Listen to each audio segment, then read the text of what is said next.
Hi everyone, a very good evening to all of you. So international relations paper 2 section B पे अब हमें focus करना है। जैसा कि आप जानते हैं कि लास्ट क्लास में मैंने आपको बताया था कि पेपर 2 सेक्शन ए के लगभग सारे टॉपिक्स हम कवर कर चुके हैं। 1, 2, 3, 4, 5 पहले 4 सेक्शन कंपैरेटिव पॉलिटिक्स के थे। 6 एंड 5 एंड 6 आपका आईआर की थ्योरी वाला पार्ट था जो हम पहले ही कवर कर चुके हैं। फिर जब हमने पेपर 2 सेक्शन बी स्टार्ट किया उसके 4 टॉपिक्स अभी तक हमने कवर किए और उसके साथ साथ हमने पेपर 2 सेक्शन ए के कुछ टॉपिक्स मर्ज करके कवर किए थे, जिसमें topic number 7, topic number 8, topic number 9 हमारा ख़त्म हो चुका था। टॉपिक नंबर 10 हमारा रीजनलाइजेशन ऑफ वर्ल्ड पॉलिटिक्स है, जिसको हम इंटरनेशनल रिलेशन के साथ में ही मर्ज करेंगे। एंड साथ ही साथ आपका है topic number 11 which is the contemporary global concerns, जिसमें हमने नॉन प्रोलिफरेशन का टॉपिक अभी तक कवर किया है। बाकी जो आपके डेमोक्रेसी, जेंडर जस्टिस, एनवायरनमेंट और इस तरीके के जो टॉपिक्स हैं इसको आगे हम कवर करेंगे। फ़िलहाल के लिए हम ऐसा मान लेते हैं कि पेपर 2 सेक्शन ए हमारा कंप्लीट हो चुका है। ठीक है, ये आपके जो थोड़े बहुत टॉपिक हैं बीच में हम 1 से 2 सेशंस रखेंगे जहाँ पर हम इन्हें कवर करेंगे।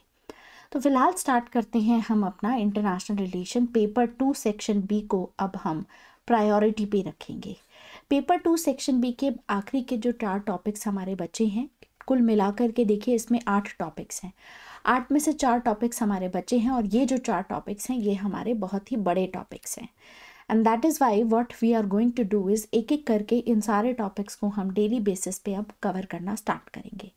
जैसे कि हम आज शुरू कर रहे हैं हमारा सबसे बड़ा और सबसे important topic which is global centres of power, यानी कि पूरी दुनिया में कुछ ऐसी 5 कंट्रीज़ हैं या ऐसा एक रीजन मिला करके हम 5 सेंटर ऑफ पावर देखते हैं और हम समझेंगे कि भारत के इन 5 सेंटर्स ऑफ पावर के साथ में कैसे रिलेशंस हैं। तो कहने का मतलब ये है कि हम यहाँ पर आज शुरू करने वाले हैं इंडिया और चाइना के रिलेशंस। इसके बाद हम मूव ऑन करेंगे इंडिया एंड जापान के रिलेशंस, इंडिया एंड रशिया के रिलेशंस कवर करेंगे, इंडिया एंड यूएस के बीच में क्या डेवलपमेंट हुआ है and finally India and European union के बीच में क्या डेवलपमेंट हुआ है। जब हम इन 5 सेंटर्स ऑफ पावर को कवर कर लेते हैं उसका कारण ये है कि मैं पहले ये टॉपिक इसलिए आपको पढ़ा रही हूँ क्योंकि ये जो टॉपिक्स हैं ये हाईली प्रोबेबल हैं। यहाँ पर से क्वेश्चन जो है आपको आने की पॉसिबिलिटीज़ ज़्यादा हैं। जैसे कि जापान से क्वेश्चन बन सकता है, यूएस से क्वेश्चन बन सकता है, चाइना से क्वेश्चन बन सकता है। एक क्वेश्चन आपको रशिया में होने वाली जो अभी डेवलपमेंट्स हो रही हैं 2022 से यूक्रेन वाला जो क्राइसिस चल रहा है, वॉर चल रही है, उसको लेकर के भी क्वेश्चन आ सकता है। तो इसीलिए प्रायोरिटी बेसिस पे हम काम करेंगे। सबसे पहले ये 5 टॉपिक्स हम कवर करेंगे। ये कवर करने के बाद हम स्विच ऑन करेंगे अपना साउथ एशिया पे, और जैसे ही हम साउथ एशिया पे जाएंगे, साउथ एशिया से पहले हम साउथ एशिया में जो भारत की इंडिविजुअल कंट्रीज़ हैं, भारत के उनके साथ में कैसे रिलेशंस हैं वो कवर करेंगे। And once we are done with that उसके बाद हम म्यांमार पे फोकस करते हुए साथ ही साथ हम आसियान को भी कवर कर लेंगे। और आसियान कवर होगा तो आपका रीजनलाइजेशन ऑफ वर्ल्ड पॉलिटिक्स वाला टॉपिक भी साथ साथ कवर होगा। तो मतलब फ्यूचर में हम इस तरीके से काम करने वाले हैं इन द कमिंग सेशंस। और जैसे ही पेपर 2 सेक्शन बी ख़त्म होगा हमारा पेपर 1 सेक्शन बी स्टार्ट हो जाएगा। ठीक है, आईजीपी इसके अंदर भी आप देखेंगे कुल मिलाकर के 10 से 11 हमारे टॉपिक्स हैं, जिसमें हमारे पॉलिटी से बहुत सारे टॉपिक्स हैं। जो आप कॉन्स्टिट्यूशन पढ़ते हैं तो वो चीज़ें हम साथ साथ कवर करेंगे। ठीक है, यहाँ पर आज की शुरुआत फ़िलहाल हम करते हैं चाइना के साथ में। देखिए, शुरुआत करने से पहले थोड़े से फैक्ट्स हो जाए, कुछ ऐसे इंपॉर्टेंट फैक्ट्स जो आपको आज जानने ज़रूरी हैं कि अगर आपसे कोई पूछता है कि आज के समय पे चाइना की जीडीपी क्या है, आज के समय पे किसी इंपॉर्टेंट कंट्री का डिफेंस एक्सपेंडिचर क्या है, तो आपके पास में 2024 में या 2023 के एंड तक का जो डेटा है वो लगभग रफली एक आइडिया आपको होना चाहिए, क्योंकि क्लैरिटी हमें रहेगी जब भी हम अपने आंसर प्रोड्यूस करेंगे। वहाँ पर हो सकता है हमें कोई जीडीपी या ट्रेड रिलेटेड कोई ऐसा इम्पॉर्टेंट फिगर लिखना हो जो हमें काम आएगा। ठीक है, so that's why will start with it. हम सबसे पहले यहाँ पर फैक्ट्स पे फोकस करने वाले हैं। तो जब भी फैक्ट्स की बात आती है, अभी के लिए आप याद रखेंगे कि चाइना की प्रेजेंट जीडीपी जो है लास्ट ईयर के अकॉर्डिंगली 2023 के अकॉर्डिंगली 18.5 ट्रिलियन डॉलर्स पहुंच चुकी है। वहीं पर यूएसए की जीडीपी 26.9 ट्रिलियन डॉलर्स है। अब आप देखेंगे कि चाइना और यूएसए के बीच का जो गैप है जीडीपी का, वो धीरे धीरे कम होता चला जा रहा है। हालांकि देखिए, पैंडेमिक की वजह से और जिस हिसाब से चाइना की इकोनॉमी में स्लो डाउन हुआ है, आपने ये चीज़ पढ़ी होगी इकोनॉमिक्स में भी थोड़ा बहुत, तो आप ये देखेंगे कि इस वजह से चाइना का जो ग्रोथ है वो काफ़ी हद तक स्लो डाउन हुआ है। इसीलिए गैप बेशक से कम होता चला जा रहा है, लेकिन अभी इतनी जल्दी चाइना ओवरकम नहीं कर पाएगा, यूएसए को ओवरटेक नहीं कर पाएगा। पहले प्रेडिक्शंस की जा रही थी कि 2027 तक जो है चाइना यूएस से आगे निकल जाएगा नॉमिनल जीडीपी में। देखिए, अगर हम परचेजिंग पावर पैरिटी की बात करते हैं, पीपीपी की बात करते हैं, तो चाइना ऑलरेडी फर्स्ट पोजीशन पे है यहाँ पर। लेकिन अगर नॉमिनल जीडीपी की बात की जाए तो चाइना इस समय पे सेकंड पोजीशन पे है, और नॉमिनल जीडीपी के ही फिगर्स मैं आपको यहाँ पर बता रही हूँ। तो चाइना और यूएसए का देख लिया, अब हमको इंडिया का याद रखना है।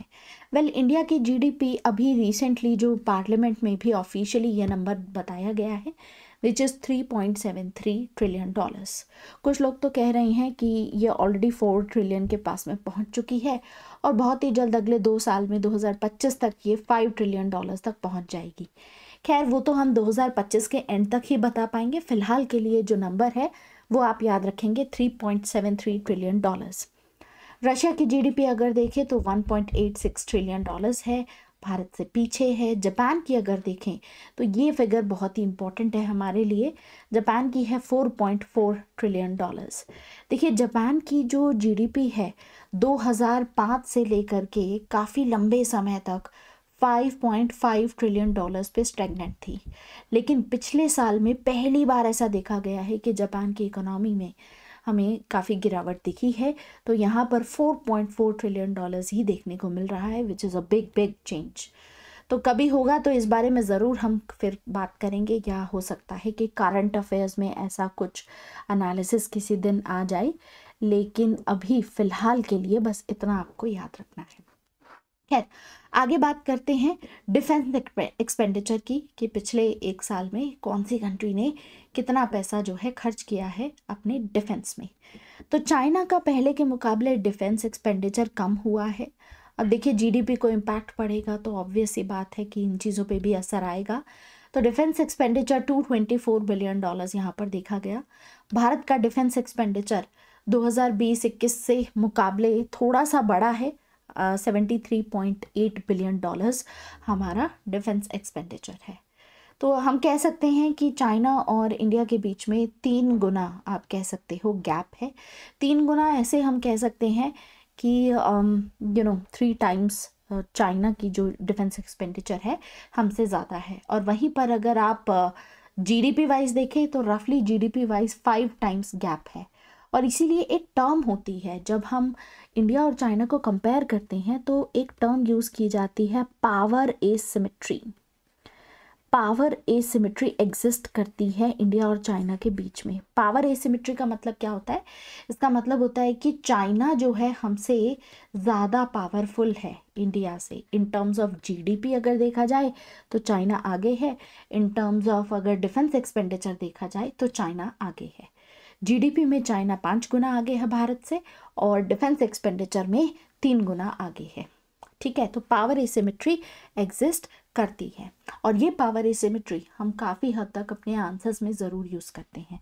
तो ये एक ऐसी टर्म है जिसके बारे में आपको पता होना चाहिए था। फिर बात करते हैं डिफेंस एक्सपेंडिचर यूएस का। 860 बिलियन डॉलर्स रहा है लास्ट ईयर का। डिफेंस एक्सपेंडिचर अगर रशिया का देखें तो वो काफ़ी बड़ा है। एक समय हुआ करता था जब भारत का डिफेंस एक्सपेंडिचर 72 बिलियन डॉलर्स के आसपास था और रशिया का 65 बिलियन डॉलर्स के आसपास था। लेकिन आप सभी जानते ही हैं कि 2022 से यूक्रेन वॉर चल रही है, तो उसके बाद ऑब्वियस सी बात है कि रशिया ने अपना डिफेंस में काफ़ी ज़्यादा पैसा यहाँ पर स्पेंड करना स्टार्ट कर दिया होगा। राइट। तो ये कुछ इंपॉर्टेंट फैक्ट्स हैं। इसके अलावा कुछ और इम्पॉर्टेंट फैक्ट्स देख लेते हैं। तो यानी कि मिलिट्री स्पेंडर के हिसाब से पिछले साल यूएसए ने सबसे ज़्यादा पैसा खर्चा, उसके बाद चाइना ने, उसके बाद रशिया थर्ड पोजीशन पे आ चुका है। पहले इंडिया हुआ करता था and India is now at the fourth position and finally फिर हमारा यूके आता है। ठीक है, so we have these 5 biggest military spender. बाकी न्यूक्लियर वेपन स्टॉकपाइल के बारे में भी आपको पता होना चाहिए। यूजुअली होता क्या है कि जब हम 2023 की सिपरी रिपोर्ट के अकॉर्डिंगली मैं आपको ये बता रही हूँ, तो जब हम करंट अफेयर्स पढ़ते हैं, करंट अफेयर्स में आपने सिपरी ईयर बुक के बारे में ये ज़रूर पढ़ा होगा। तो सिपरी ईयर बुक की हमेशा एक रिपोर्ट आती है, उसके अकॉर्डिंगली आज के मुकाबले अगर देखें, मैंने आपको याद है एक बार मैं बताया था कि 1985 के आसपास की बात है जब इस दुनिया में लगभग 70,000 न्यूक्लियर वॉर हेड्स एग्जिस्ट करते थे और उसके बाद काफ़ी ज़्यादा कोशिश की गई है कि ये न्यूक्लियर वेपन्स को कम किया जा सके। तो वही चीज़ हमें यहाँ पर देखने को मिल सकती है कि काफ़ी कम हुए हैं। तो फाइनल नंबर अब आपको यहाँ पर दिखाई देगा, यानी कि कितने न्यूक्लियर वेपन्स हैं। ये एक रफ एस्टिमेट है, याद रखिए। रफ एस्टिमेट के अकॉर्डिंगली अप्रॉक्सीमेटली 12,512 इतने न्यूक्लियर वॉरहेड्स हैं एट प्रेजेंट। 2023 के अकॉर्डिंगली इतने न्यूक्लियर वेपन्स हैं। तो येस, डेफिनेटली नंबर ये कम हो गया है। और सबसे ज़्यादा न्यूक्लियर वेपन्स किसके पास में है? रशिया के पास में है।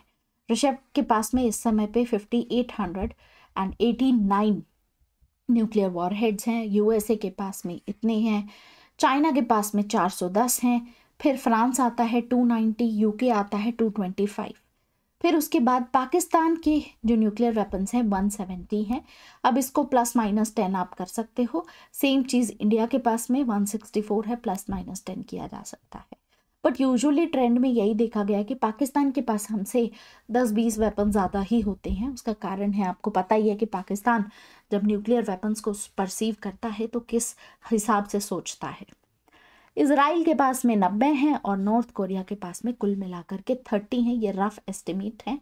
तो ये चीज़ यहाँ पर कही गई है। इसके अलावा ऐसे और भी कंट्रीज़ हैं जो न्यूक्लियर वेपन्स को होस्ट करते हैं, जैसे कि इटली के पास में यूएसए के 35 न्यूक्लियर वेपन्स डिप्लॉयड हैं। टर्की के पास में अगर आप देखेंगे 20 हैं, बेल्जियम के पास में 15 हैं, जर्मनी, नीदरलैंड।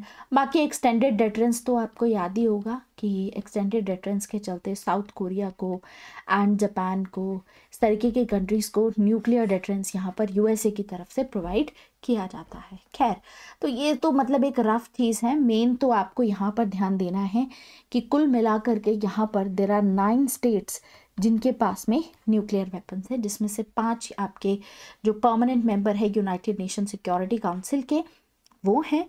एंड बाकी Pakistan, India, Israel and north Korea यहाँ पर आता है। बाकी के 4 ये हो गए। आगे बढ़ते हैं। देखिए, जब हम साउथ एशिया पढ़ेंगे, इंडिया बेसिकली साउथ एशिया में लोकेटेड है, साउथ एशियन सब कॉन्टिनेंट में लोकेटेड है, तो हमारे लिए बहुत इंपॉर्टेंट हो जाता है। ठीक है, इंडिया की जीडीपी आपको मैंने फैक्ट्स क्योंकि मैं बता रही हूँ, तो इंडिया की जीडीपी मैंने आपको ऑलरेडी बता दी है, $3.73 billion, sorry trillion dollars, this is trillion actually. Pakistan की जीडीपी वहीं पर देखें, रफली एस्टिमेट है, अगर 2021 के एस्टिमेट के अकॉर्डिंगली ही किया है मैंने, ये अपडेट करने की इतनी ज़रूरत नहीं है क्योंकि हमें यहाँ पर याद नहीं रखना है कि पाकिस्तान की जीडीपी कितनी है, मालदीव्स की कितनी है। It is not important for us. लेकिन फिर भी आप देख लीजिए कि जीडीपी वाइज अगर सारे कंट्रीज़ देखे जाएं तो थर्ड वर्ल्ड कंट्रीज़ हमें ये सब दिखाई देते हैं, यानी कि LDCs, लीस्ट डेवलप्ड कंट्रीज़ ये दिखाई देते हैं। तो साउथ एशिया में हमारे कुल मिलाकर के we have 8 countries. We have India as the first, second आपका पाकिस्तान आता है, थर्ड अफ़गानिस्तान है, देन वी हैव नेपाल, इसके अलावा we have Bhutan, we have Bangladesh, we have Sri Lanka and we have Maldives यार। तो कुल मिलाकर के ये सभी स्टेट्स हैं 1 2 3 4 5 6 एंड 7 एंड 8। बाकी म्यांमार को लेकर के याद रखना है कि म्यांमार एक्चुअली में बात चल रही थी कि इसको भी साउथ एशिया का एक फुल टाइम मेंबर बना दिया जाए। म्यांमार हमारे लिए बहुत इम्पॉर्टेंट है, इंडिया का डायरेक्ट बॉर्डर यहाँ पर टच होता है, right. We have an open border also with Myanmar. जैसे हमारा नेपाल के साथ ओपन बॉर्डर है, भूटान के साथ ओपन बॉर्डर है, वैसे ही म्यांमार के साथ में भी ओपन बॉर्डर है।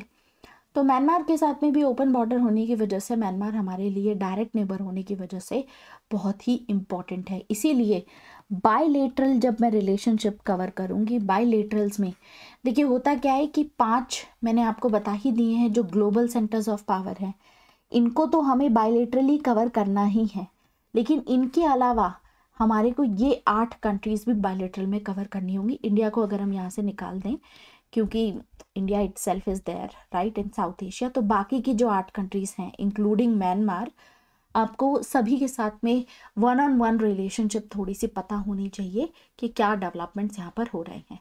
तो कुल मिलाकर के जब 1-on-1 की बात होती है तो यही कुल मिलाकर के 13 कंट्रीज़ आती हैं जो हमें डिटेल में कवर करनी होती हैं, राइट। इसके अलावा अगर आप देखेंगे जब हम आसियान को पढ़ते हैं तो ओवरऑल हम पढ़ते हैं, सेंट्रल एशिया को पढ़ते हैं तो हमें इंडिविजुअली कवर करने की ज़रूरत नहीं होती है, हमें India and Central Asia cover करना होता है। Same is with West Asia, same is with Africa, same is with Latin America, ठीक है। तो ये सारे हमारे डेवलपमेंट्स ऐसे हैं कि पहले इस लेक्चर में सीरीज़ में हम बायलेटरल पे फोकस करेंगे, उसके बाद हम मल्टीलेटरल पे जाएंगे, ठीक है। बायलेटरल में जब हमारा साउथ एशिया कवर हो जाएगा, सार्क कवर हो जाएगा, उसके बाद ही हम मल्टीलेटरल पे स्विच करेंगे एंड दैट्स व्हेन हमारा जो इंटरनेशनल रिलेशन का जो टॉपिक है उसको हम कंसोलिडेट करने की कोशिश करेंगे। खैर, तो अभी हम शुरू करते हैं इंडिया और चाइना के टॉपिक को। दूसरा ये चीज़ है कि मेजर इश्यूज हमें यहाँ पर देखने होंगे कि कौन कौन से हैं।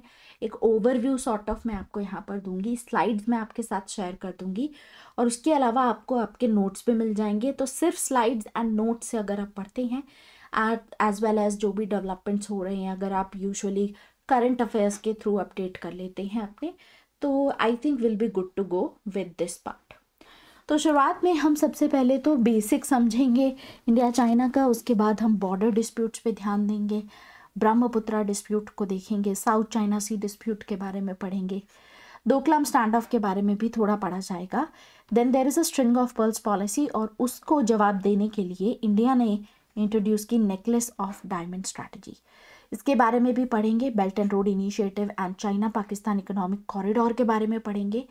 चाइनीज़ प्रेजेंस जो साउथ एशिया में है हर कंट्री में, वो हम थोड़ा सा यहाँ पे देख लेंगे। उसके अलावा जब हम साउथ एशिया को इंडिविजुअल कंट्रीज जब हम डिस्कस करेंगे ना कि पाकिस्तान के साथ में, नेपाल के साथ में, मालदीव्स के साथ में चाइना की प्रेजेंस वहाँ पर रहती है, किस तरीके से चाइना यहाँ पर काउंटर करने की कोशिश करता है, उस एंगल को हम वहाँ पे भी इंडिविजुअली कवर करते रहेंगे। Then we will understand one China policy, Hong Kong crisis क्या है, उइगुर मुस्लिम इशू क्या है, बार बार ये भी न्यूज़ में आता रहता है, China Pakistan axis, NSG NPT CTBT ये हम ऑलरेडी कवर कर चुके हैं। UNSC रिफॉर्म्स में चाइना क्या कहता है ये भी हम कवर कर चुके हैं। फिर हम समझेंगे तिब्बतियन इशू, दलाई लामा का इशू क्या है, एंड इंडियन ओशन को लेकर के स्पेशली चाइना जो जिस तरीके की स्ट्रैटेजी चल रहा है, what is going on, and quad and 5G, इन सब के बारे में भी थोड़ा थोड़ा समझेंगे। फिर ओवरऑल हम इंडो पैसिफिक, एक लेक्चर हम इंडो पैसिफिक पे भी रखेंगे क्योंकि आज के समय पे इंडो पैसिफिक पे बहुत बात होती है, तो इसकी इम्पोर्टेंस क्या है, इसकी सिग्निफिकेंस क्या है इंडिया के लिए, कौन से स्टेप्स उठाए जा रहे हैं, ये सभी हमें कवर करना ज़रूरी है, ठीक है। बाकी इसके अलावा जो चैलेंजेस हैं, जो मेजर इश्यूज हैं, वो तो हमने देख लिए, लेकिन आपको मैंने पहले भी बताया था कि इंडिया और चाइना के बीच में कॉम्प्लेक्स इंटरडिपेंडेंस एग्जिस्ट करता है। कॉम्प्लेक्स इंटरडिपेंडेंस का मतलब यही है कि आपस में ये दोनों कंट्रीज compete भी करती हैं लेकिन साथ ही साथ कोऑपरेट भी करती हैं, तो एरियाज ऑफ कोऑपरेशन भी हमें कवर करने ज़रूरी होंगे, राइट। तो AIIB, SCO, BRICS, trade, climate change, WTO reforms को लेकर के काफ़ी सारे ऐसे एरियाज हैं जहाँ पर दोनों के इंटरेस्ट जो हैं वो अलाइन होते हैं, ठीक है। और इसीलिए ऑफिशियली अगर आप देखेंगे कि हमारा रिलेशनशिप क्या है चाइना के साथ में, तो आपको पता चलेगा कि हमारी चाइना के साथ में स्ट्रेटेजिक पार्टनरशिप है। याद कीजिए, मैंने आपको एक चीज़ बताई थी पहले कि एक वर्ड होता है स्ट्रेटेजिक एलाय और एक वर्ड होता है स्ट्रेटेजिक पार्टनरशिप। तो स्ट्रेटेजिक पार्टनरशिप क्योंकि फ्लेक्सिबिलिटी बहुत प्रोवाइड करता है, यही कारण है कि हम जिन जिन एरियाज़ में दूसरी कंट्रीज़ के साथ में इंटरैक्ट कर पाते हैं, कोऑपरेट कर पाते हैं, उन एरियाज़ में हम आज के समय पे स्ट्रेटेजिक पार्टनर्स बन जाते हैं। ठीक है, फ्लेक्सिबिलिटी यहाँ पर रहती है। तो 21st सेंचुरी का ये एक नया फार्मूला है, एक नया रिलेशनशिप को नाम देने का तरीका है, स्ट्रेटेजिक पार्टनरशिप। तो ऑफिशियल रिलेशंस कैसे हैं? इंडिया चाइना स्ट्रेटेजिक पार्टनर्स हैं, ये चीज़ आप याद रखेंगे। खैर, तो शुरुआत करते हैं, थोड़ा सा समझते हैं कि क्या सब डेवलपमेंट्स यहाँ पर हुए हैं। ठीक है, सो वी हैव 2023 अभी ख़त्म हुआ है हमारा। ठीक है, 2024 की बिगिनिंग है। 2023 आप कह सकते हो is the 73rd year of diplomatic relations with India and China, between India and China. यानी कि 1950 में पहली बार हमने चाइना के साथ में अपने डिप्लोमेटिक रिलेशंस जो हैं वो स्टार्ट किए 1950 में। ठीक है, तो हम ये देखते हैं कि एट टाइम्स जो जैसी भी हमारी रिलेशनशिप रही है, जब से भी हमने डिप्लोमेटिक रिलेशनशिप अपनी स्टार्ट की है, वहीं से बहुत बार ऐसा हुआ है कि कन्फ्रंटेशन हुआ है। ठीक है, हॉस्टैलिटी जो है वो देखी गई है बॉर्डर डिस्प्यूट्स को लेकर के मेनली। तो इंडिया चाइना रिलेशंस पे we have an expert Manoj Joshi, इनको आप नोट डाउन कर लेंगे। मनोज जोशी कहते हैं कि अगर हमें इंडिया के रिलेशंस चाइना के साथ में एक्सप्लेन करने हो तो हम उसको 4 C's के साथ में एक्सप्लेन कर सकते हैं। ये 4 C's कौन से हैं? कि हमारे चाइना के साथ में कॉन्फ्लिक्ट रहता है, हम चाइना के साथ में compete भी करते हैं, तो कंपटीशन भी रहता है। इसके अलावा इन कुछ एरियाज़ में हम इनके साथ में कोऑपरेट भी करते हैं, but at the same time हम चाइना को कंटेन करने की भी कोशिश करते हैं। ठीक है, एग्जाम्पल के तौर पे क्लाइमेट चेंज जैसे मुद्दों पे WTO में अगर रिफॉर्म्स लेके आना हो तो यहाँ पर हम compete करते हैं। कॉन्फ्लिक्ट की अगर हम बात करें तो हमारे चाइना के साथ में बॉर्डर डिस्प्यूट्स हैं, साउथ चाइना सी को लेकर के डिस्प्यूट है। इसके अलावा और भी बहुत सारे एरियाज़ हैं। फिर हमारा कंपटीशन भी यहाँ पर रहता है, जैसे आसियान में या साउथ एशिया में आपस में, या अफ्रीका में या लैटिन अमेरिका में, हर जगह हम compete करते हैं, एक दूसरे को काउंटर करने की कोशिश करते हैं। ठीक है, so it also includes Africa, Latin America. ये सिर्फ आपको मैं ऐसे एग्जाम्पल्स यहाँ पर बता रही हूँ।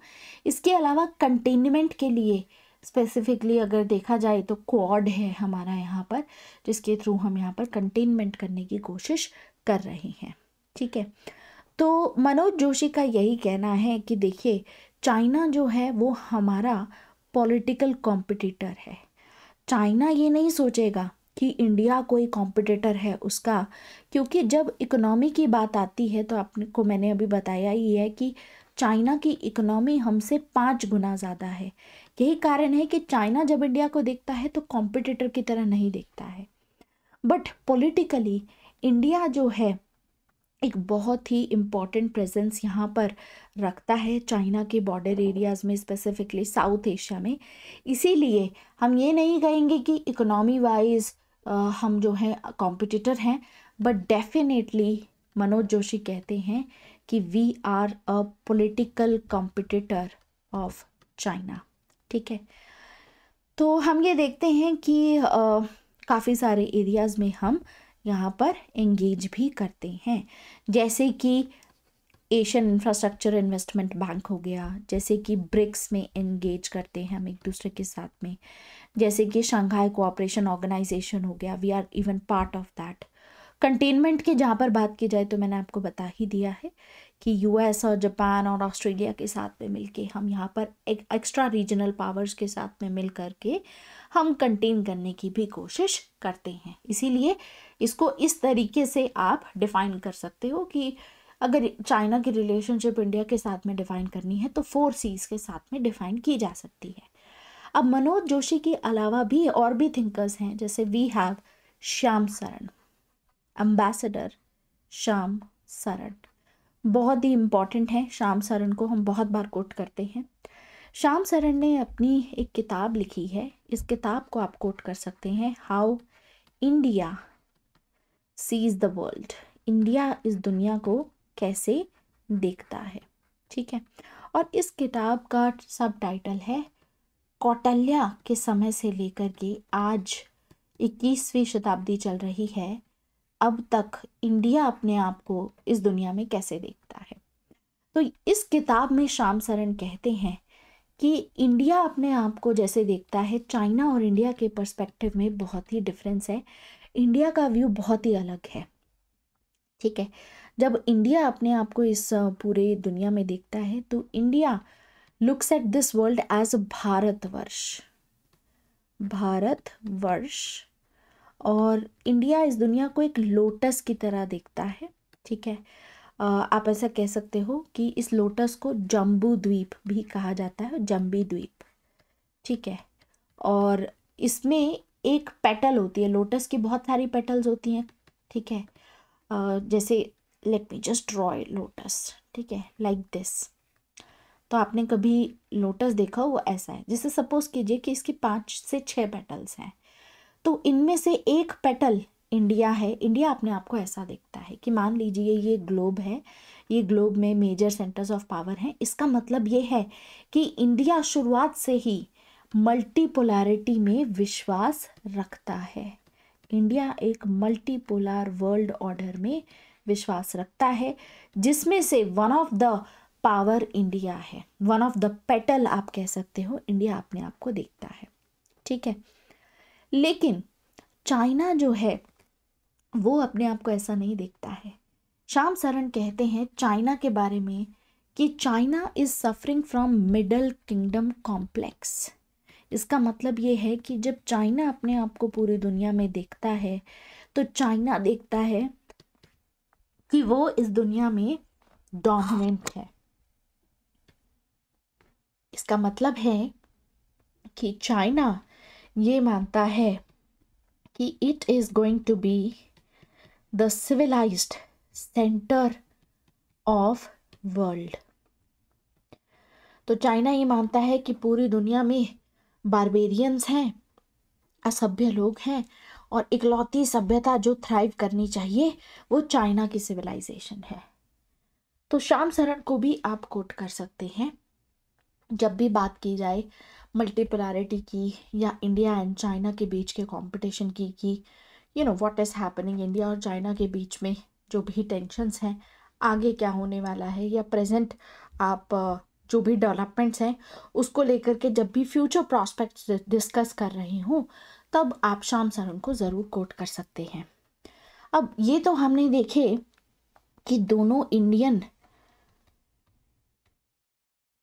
फॉरेन पॉलिसी एक्सपर्ट्स हैं जिन्होंने इंडिया चाइना पे कमेंट किया, लेकिन इसके अलावा भी हमारे पास और थिंकर्स हैं, लाइक वी हैव ज़ाओ गैनशिंग, और ये अपनी किताब में कहते हैं, इनकी किताब का टाइटल है एशिया, सब टाइटल है राइज ऑफ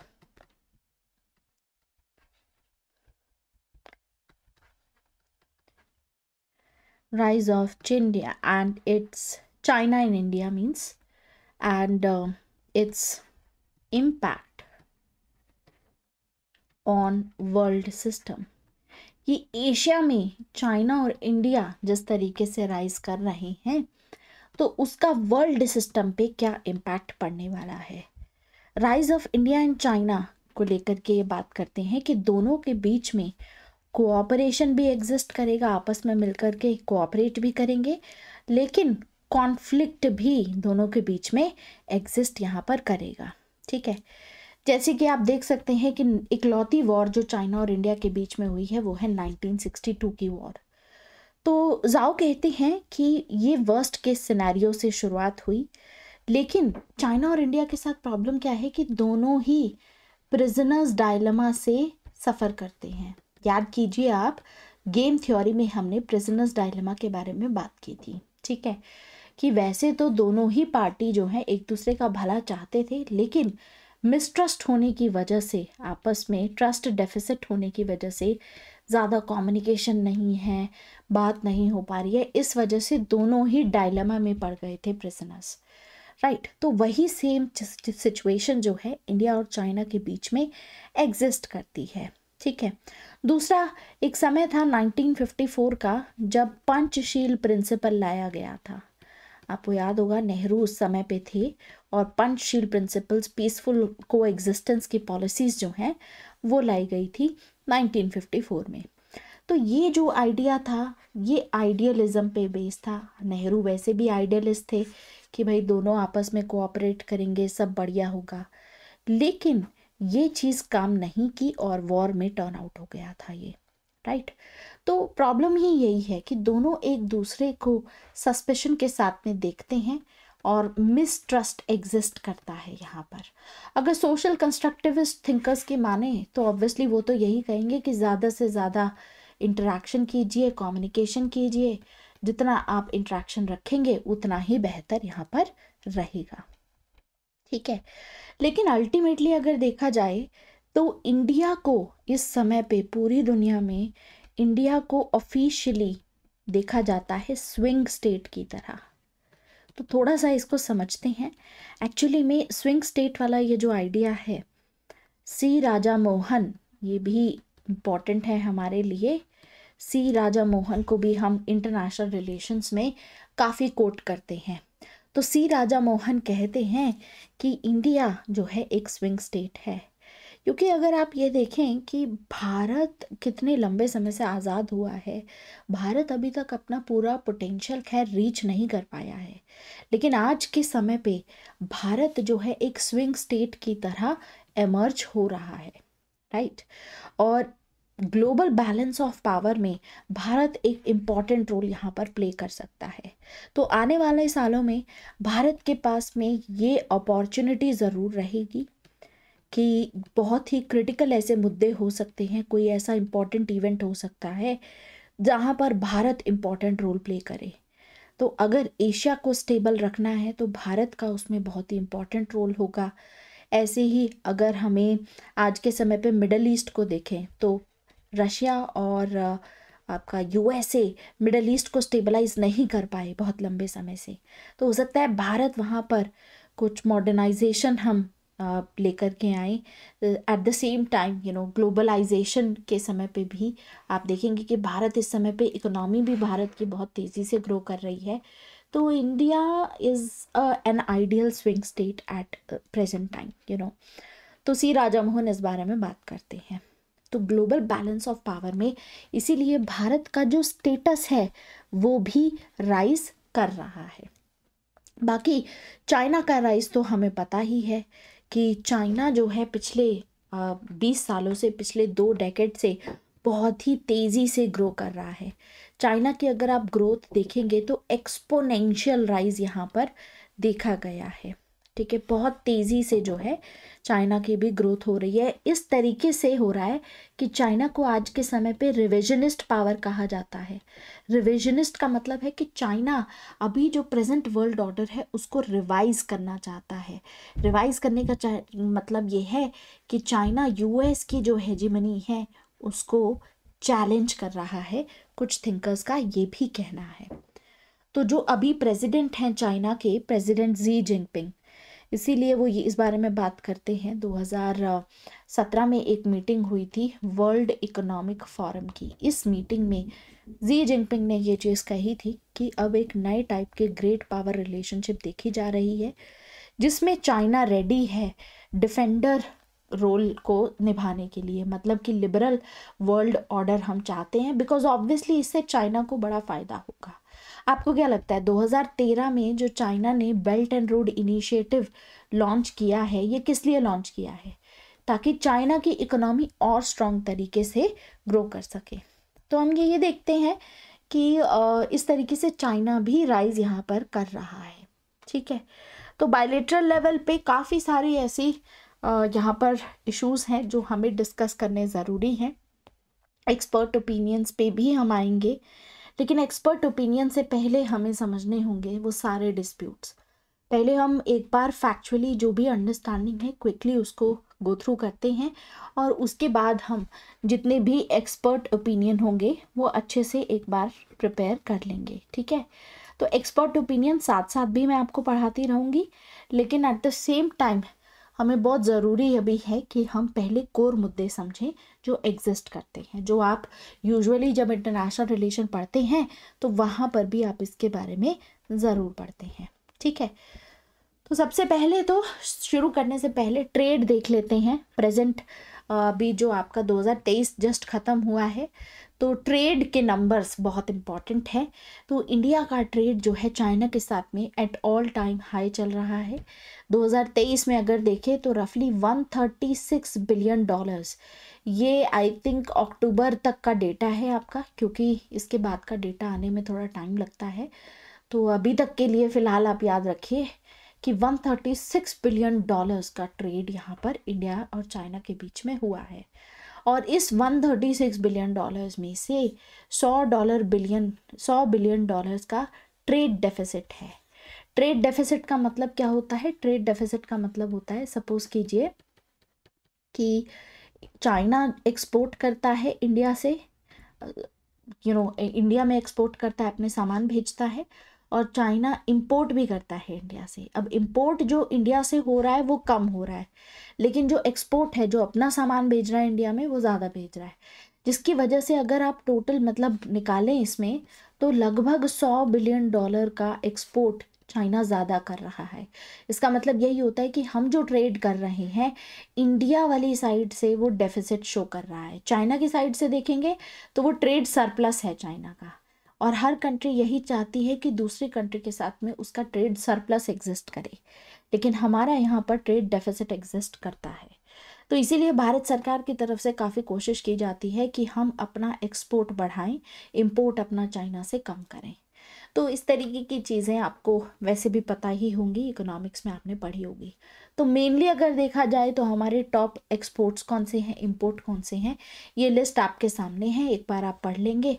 तो ज़्यादातर जो हम इंपोर्ट करते हैं उसमें इलेक्ट्रॉनिक आइटम्स यहाँ पर रहते हैं, ठीक है। या फिर APIs के बारे में आपने सुना होगा। API is active pharmaceutical ingredients.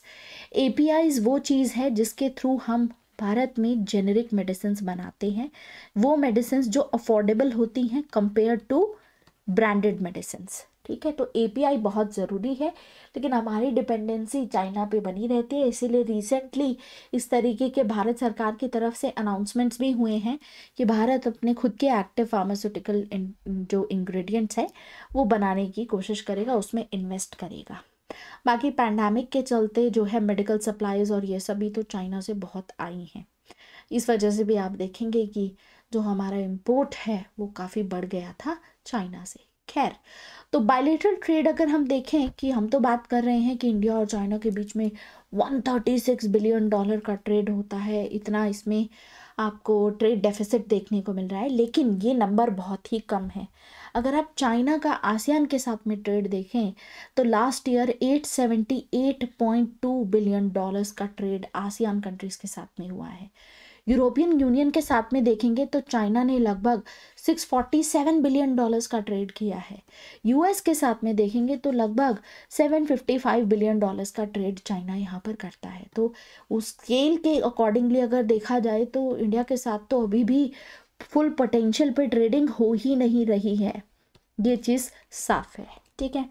खैर, ये तो ट्रेड को लेकर के है। थोड़ा सा अब टाइमलाइन पे आते हैं। ऑफिशियली अगर आपको जैसे सपोज कीजिए कभी आंसर लिखना है, आपको अपना पहला सेंटेंस या जब आप अपनी इंट्रोडक्शन लिखते हैं, सपोज कीजिए क्वेश्चन पूछा जाता है इंडिया चाइना रिलेशंस पे, तो आप इस तरीके की चीज़ें यहाँ से थोड़ा सा मतलब डिपेंड करता है कि क्वेश्चन क्या है, बट ये चीज़ आप ज़रूर लिख सकते हैं।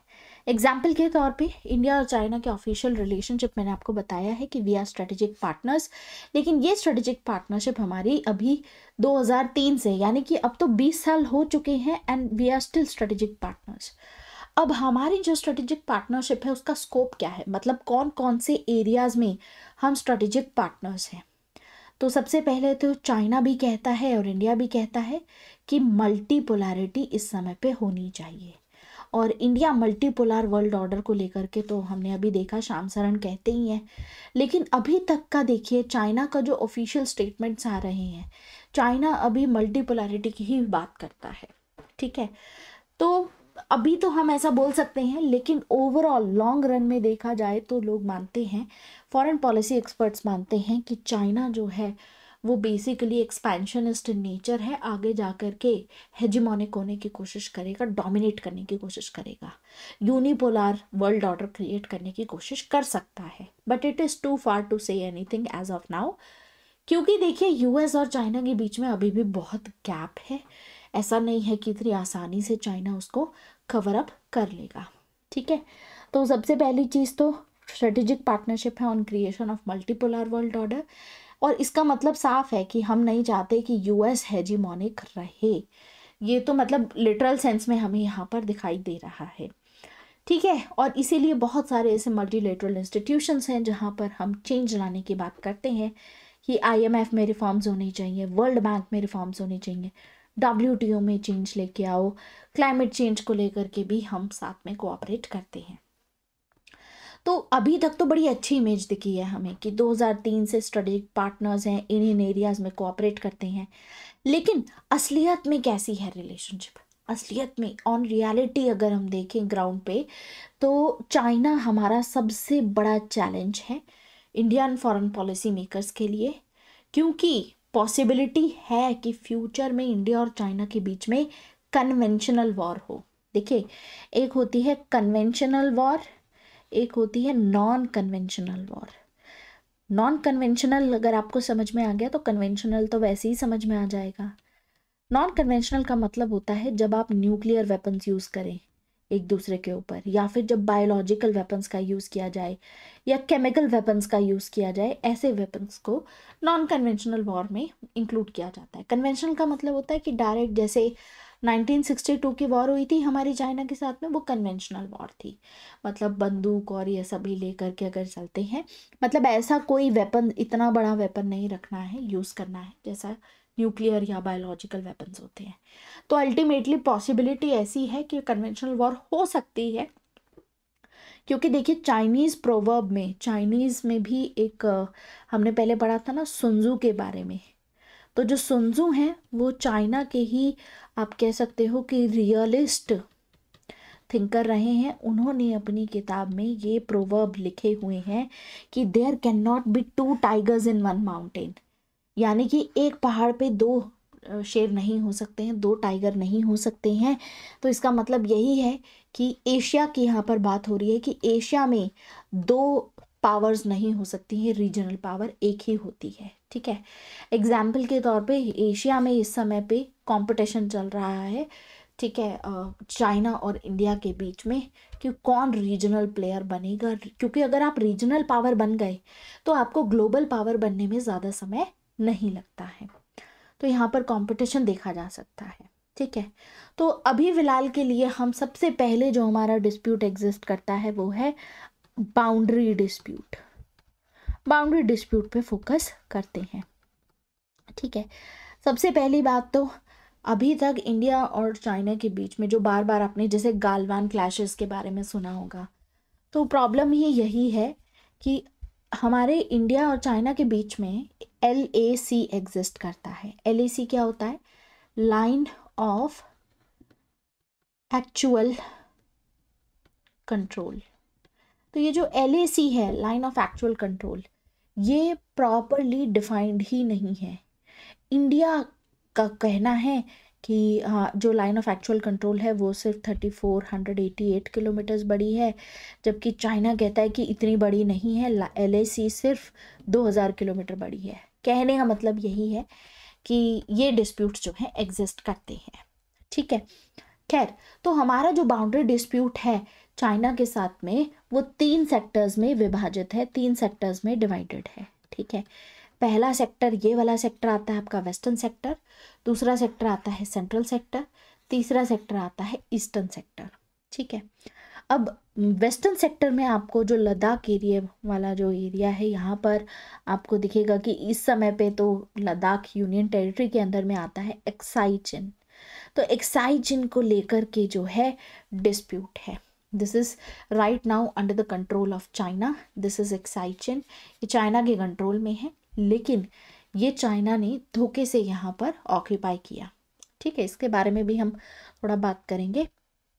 तो दिस इज एक्साई चिन। इसके अलावा we have middle sector. Middle sector में अच्छा यहाँ पर हिमाचल एंड उत्तराखंड के पास में डिस्प्यूट्स हैं।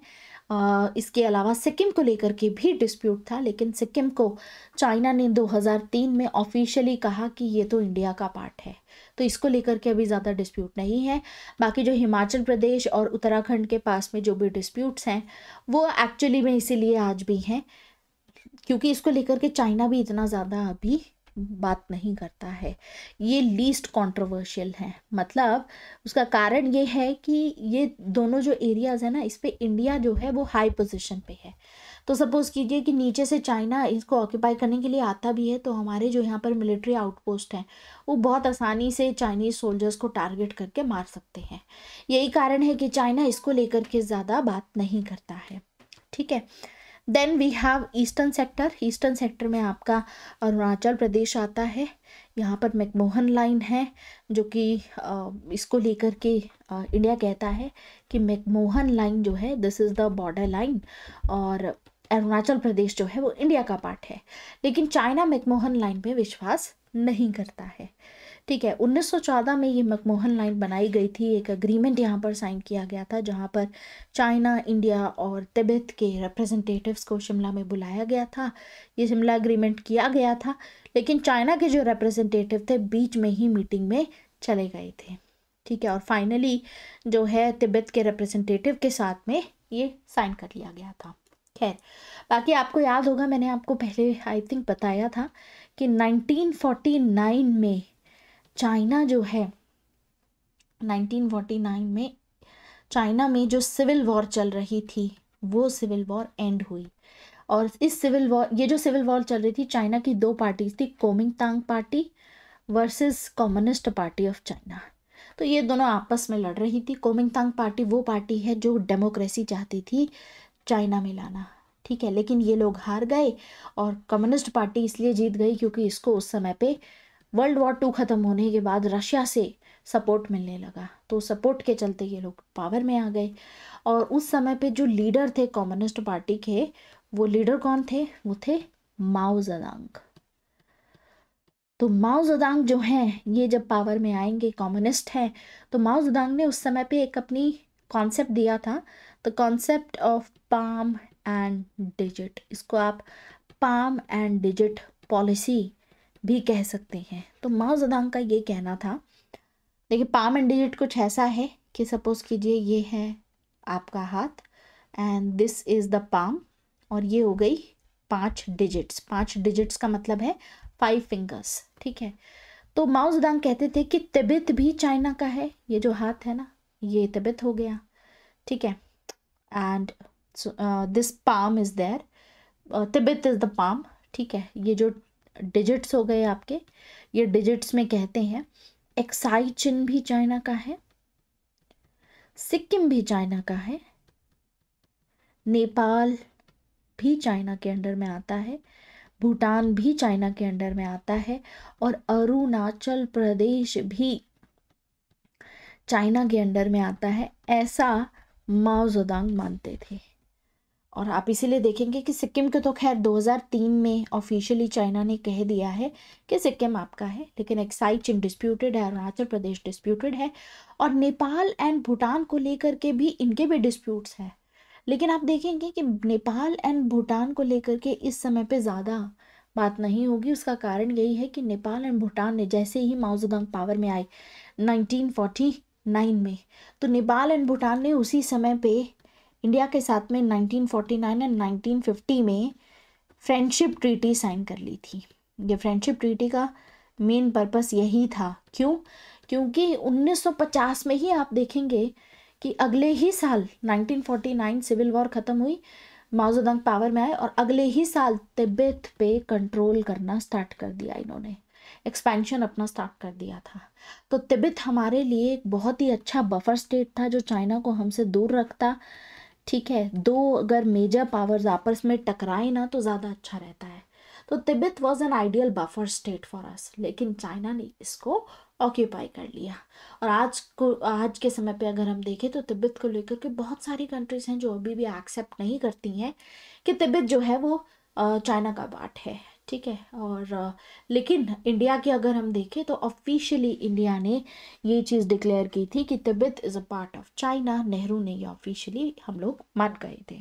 ठीक है, खैर तो थोड़ा सा ये जो बॉर्डर डिस्प्यूट्स हैं इस बारे में बात करते हैं। तो याद रखिए हमारे जो डिप्लोमेटिक रिलेशंस हैं चाइना के साथ में वो 1 अप्रैल 1950 में स्टार्ट हुए थे। ठीक है, एंड यानी कि अगर 2024 पहला अप्रैल देखेंगे आप तो 1 अप्रैल को हमारे कितने साल हो जाएंगे, इट विल बी 74 ईयर्स, यानी कि 2025 में डिप्लोमेटिक रिलेशन 75 ईयर्स हो जाएंगे इंडिया एंड चाइना के बीच में। तो इसके ऊपर कोई ना कोई पेपर, कोई ना कोई एनालिसिस, बहुत मतलब बातें होंगी इस पे। खैर मैं आपको पहले ही बता रही हूँ। तो इंडिया पहली ऐसी नॉन सोशलिस्ट कंट्री थी जिसने पीपल्स रिपब्लिक ऑफ चाइना यानी कि PRC यानी जो कम्युनिस्ट पार्टी ऑफ चाइना है जो पावर में आई उसको बेसिकली ऑफिशियल लेवल पे जो है एक्सेप्ट किया डिप्लोमेटिकली। और इंडिया ने उस समय पे कैच फ्रेज भी बड़ा फेमस हो गया था, हिंदी चीनी भाई भाई, इस तरीके से जो है हमारी अप्रोच रही। फिर 1955 में आप देखेंगे एशिया अफ्रीका कॉन्फ्रेंसेस में हम पार्टिसिपेट करते थे साथ में, फ्रेंडशिप इन सब को लेकर के। ठीक है, और पहली नाम समिट हुई आगे जा कर के 1961 में, ये सब हो रहा था।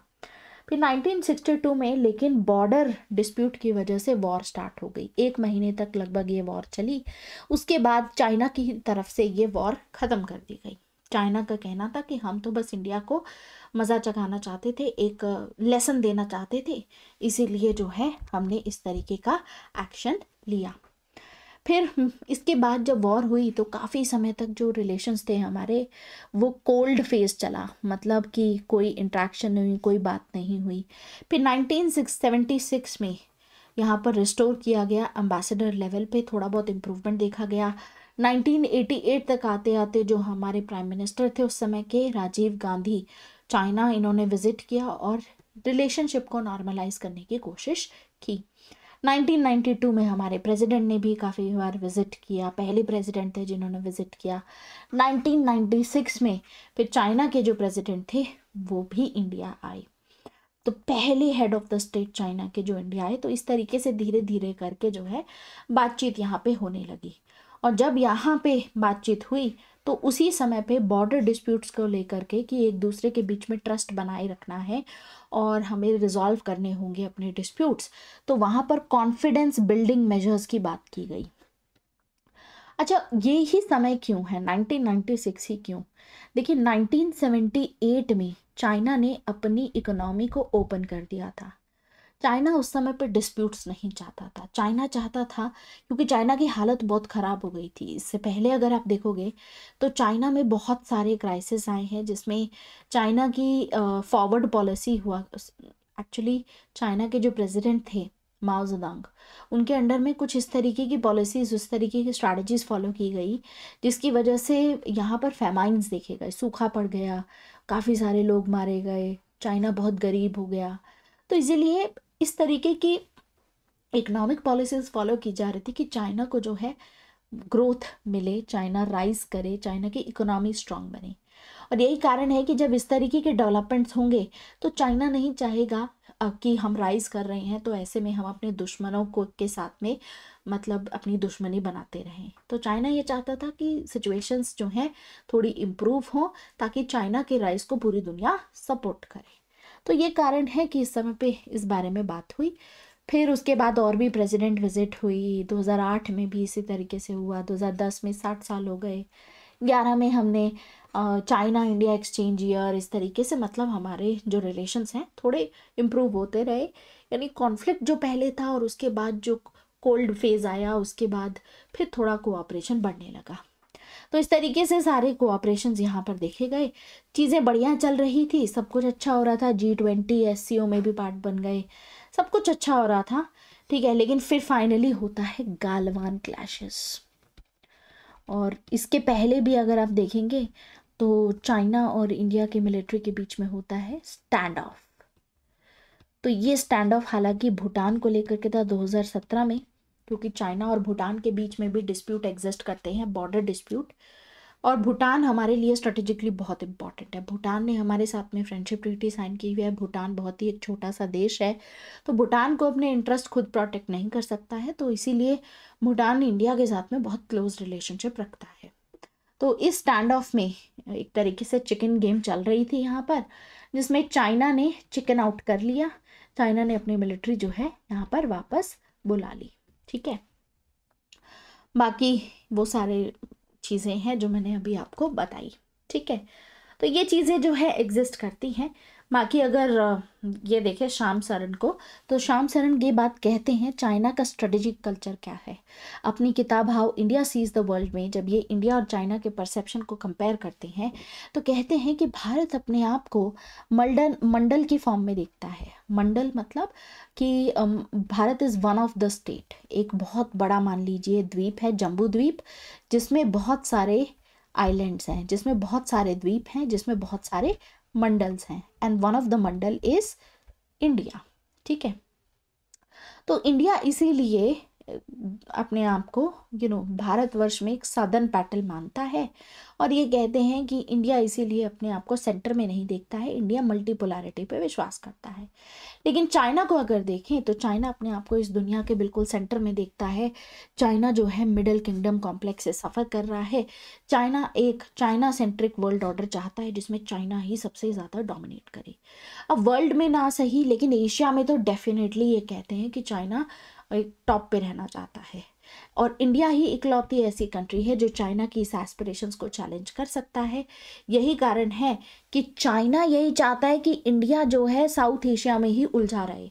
अगर आप देखें कि साउथ एशियन कंट्रीज़ के साथ में, जबकि ये कंट्रीज़ इतना ज़्यादा मतलब इकोनॉमिकली वीक हैं, कुछ ऐसा खास भी नहीं है इन कंट्रीज़ में, उसके बावजूद चाइना यहाँ पर अपनी प्रेजेंस बनाए रखता है, क्योंकि चाइना चाहता है कि इंडिया साउथ एशिया में फंसा रहेगा। यहाँ पर अगर रीजनल प्लेयर नहीं बन पाएगा, यहीं पे कंटेंट रहेगा, तो फिर आगे चाइना को भी चैलेंज नहीं कर पाएगा। तो चाइना का स्ट्रेटेजिक कल्चर कुछ ऐसा है। तो मेनली अगर आप देखें इंडिया और चाइना को लेकर के 3 स्कूल्स ऑफ थॉट आते हैं। ऐसे थिंकर्स हैं जो आइडियलिस्ट हैं, जो कहते हैं कि चाइना और इंडिया को साथ में मिलकर काम करना चाहिए। जैसे रविंद्रनाथ टैगोर और पंडित नेहरू, ये लोग आइडियलिस्ट थे। ये लोग मानते थे कि एशियन सेंचुरी है, 21वीं सेंचुरी आने वाली, और इसमें इंडिया और चाइना को मिल करके पूरी दुनिया में जो है मतलब डोमिनेट करना चाहिए, डेवलप करना चाहिए। ठीक है, वहीं पर रियलिस्ट थे, सरदार पटेल थे, जिन्होंने वार्निंग दी थी नेहरू को कि चाइना इरिडेंटिस्ट है। इरिडेंटिस्ट मतलब चाइना एक्सपेंशनिस्ट कंट्री है, चाइना लैंड ग्रैबिंग कंट्री है, आपकी जो ज़मीन है वो हथिया लेगा। चाइना एक्सपेंशनिस्ट कल्चर है उसका। इकलौता तरीका अगर चाइना को डील करना है तो चाइना के साथ में वॉर के लिए तैयारी कर लो। फिर वहीं पर प्रैग्मेटिक स्कूल आता है, जहाँ पर श्याम सरन आते हैं, जहाँ पर सी राजा मोहन आते हैं, जो कहते हैं कि चाइना डेफिनेटली एक चैलेंज है, लेकिन साथ ही साथ एक अपॉर्चुनिटी भी है। तो ये कहते हैं कि हमें चाइना के साथ में कॉन्गेजमेंट की पॉलिसी रखनी चाहिए। कॉन्गेजमेंट मतलब जहाँ तक पॉसिबल हो सके चाइना के साथ में एंगेज करो, कोऑपरेट करो, लेकिन जिन मुद्दों पे आपको लगता है कि चाइना के साथ में कोऑपरेशन या एंगेजमेंट पॉसिबल नहीं है, वहाँ पर चाइना को कंटेन करना स्टार्ट कर दो। तो ये है प्रैक्टिकल स्कूल, प्रैग्मेटिक अप्रोच रखना, यानी प्रैक्टिकल अप्रोच रखते हैं श्याम सरन एंड सी राजा मोहन जैसे थिंकर्स। फिर इसके अलावा we have Shiv Shankar Menon also. Shiv Shankar Menon के बारे में भी हमने पहले बात की है। इन्होंने अपनी किताब लिखी है चॉइसेस, और इसमें ये कहते हैं कि चाइना जो है इंडिया के साथ में उसका एक बहुत ही लंबा बॉर्डर है, और इसका डायरेक्ट इम्पैक्ट पड़ता है इंडिया की सिक्योरिटी पे, क्योंकि चाइना की जो पावर है वो एसिमेट्रिकल है, यानी चाइना हमसे ज़्यादा पावरफुल है in terms of economy, in terms of defence expenditure. इसी वजह से हमारे ऊपर कुछ कंस्ट्रेंट्स हैं, हमारे ऊपर कुछ लिमिटेशंस हैं कि हम पूरी तरीके से स्ट्रेटेजिक ऑटोनॉमी एक्सरसाइज नहीं कर पाते हैं, हम पूरी तरीके से वो नहीं कर पाते हैं जो हम करना चाहते हैं, जो कि इंडिया का एक फंडामेंटल प्रिंसिपल है। राइट। तो चाइना कुछ ना कुछ तो हमको कंपेल करता ही है करने के लिए, लिमिट करता ही है हमारी स्ट्रेटेजिक ऑटोनॉमी को। इसका मतलब यही है कि हो सकता है कि हम यूएसए के साथ में उस तरीके से एंगेज नहीं करना चाहते थे, लेकिन चाइना की वजह से we have no other option, हमें यूएसए के साथ में पार्टनरशिप करनी ही पड़ी ताकि हम इस एसिमेट्री को, ये जो चाइना इतना पावरफुल है हमसे, उसको काउंटर बैलेंस कर सके। इंडिया वैसे नॉन अलाइंड रहना चाहता था, लेकिन क्योंकि एसिमेट्री एग्जिस्ट करती है तो शिव शंकर मेनन कहते हैं कि इंडिया नॉन अलाइंड रह नहीं सकता, क्योंकि चाइना इस चीज़ को बार बार चैलेंज करता है। तो ओवरऑल अगर देखें 1947 से लेकर के 2023 का एंड हुआ है अभी, तो 1947 से लेकर के 2023 तक किस तरीके की पॉलिसीज़ रखी गई हैं। देखिए, पहले जब नेहरू जी थे, नेहरू के एरा में ये चाइना को थ्रेट नहीं मानते थे, ये चाइना के प्रति अपीजमेंट पॉलिसी फॉलो करते थे। अपीजमेंट मतलब कि चाइना को जो है खुश रखो और कोई लड़ाई वड़ाई नहीं होगी, ठीक है। और इसीलिए उस समय पे ये ब्लॉक से दूर रहते थे, ये कहते थे ना तो यूएसए के साथ में रहेंगे ना ही यूएसएसआर के साथ में रहेंगे, ठीक है। और इसी वजह से आप देखेंगे कि उस समय पे इंडिया की डिफेंस कैपेबिलिटी भी इतनी नहीं थी। तो नेहरू की एरा को लेकर के वी हैव जॉन गार्वर, इन्होंने अपनी किताब लिखी है प्रोटेक्टेड कॉन्टेस्ट। हालांकि देखिए, ये मैं आपको पढ़ा रही हूँ कि फेजेस में टाइमलाइन के अकॉर्डिंगली क्या सब डेवलपमेंट्स हुए, फॉर द पर्पस पढ़ाया जा रहा है, क्योंकि ये हो सकता है पूछा जाए, बट इसकी पॉसिबिलिटी 10 to 15% है आने की। यूजुअली जो आपको क्वेश्चन आएगा वो आज के करंट चैलेंजेस, करंट फेजेस आते हैं, ठीक है। तो सिलेबस के अकॉर्डिंगली पढ़ाना फिर भी ज़रूरी है। तो ये यही कहते हैं कि नेहरू ने बहुत ही ओवर एस्टिमेट किया चाइना को। नेहरू जो है फंडामेंटल्स भूल गए। यही कारण है कि इंडिया कभी भी 1962 वॉर के शॉक से रिकवर नहीं हो पाया। भारत की जो प्रेस्टीज थी वो बहुत ज़्यादा डेवलपिंग वर्ल्ड्स में उसको बहुत नुकसान पहुंचा। इंटरनेशनल कम्युनिटी जो है उस समय पे चाइना की जो रेडिकल अप्रोच थी उसको बहुत ही अप्रिशिएट किया था उन्होंने।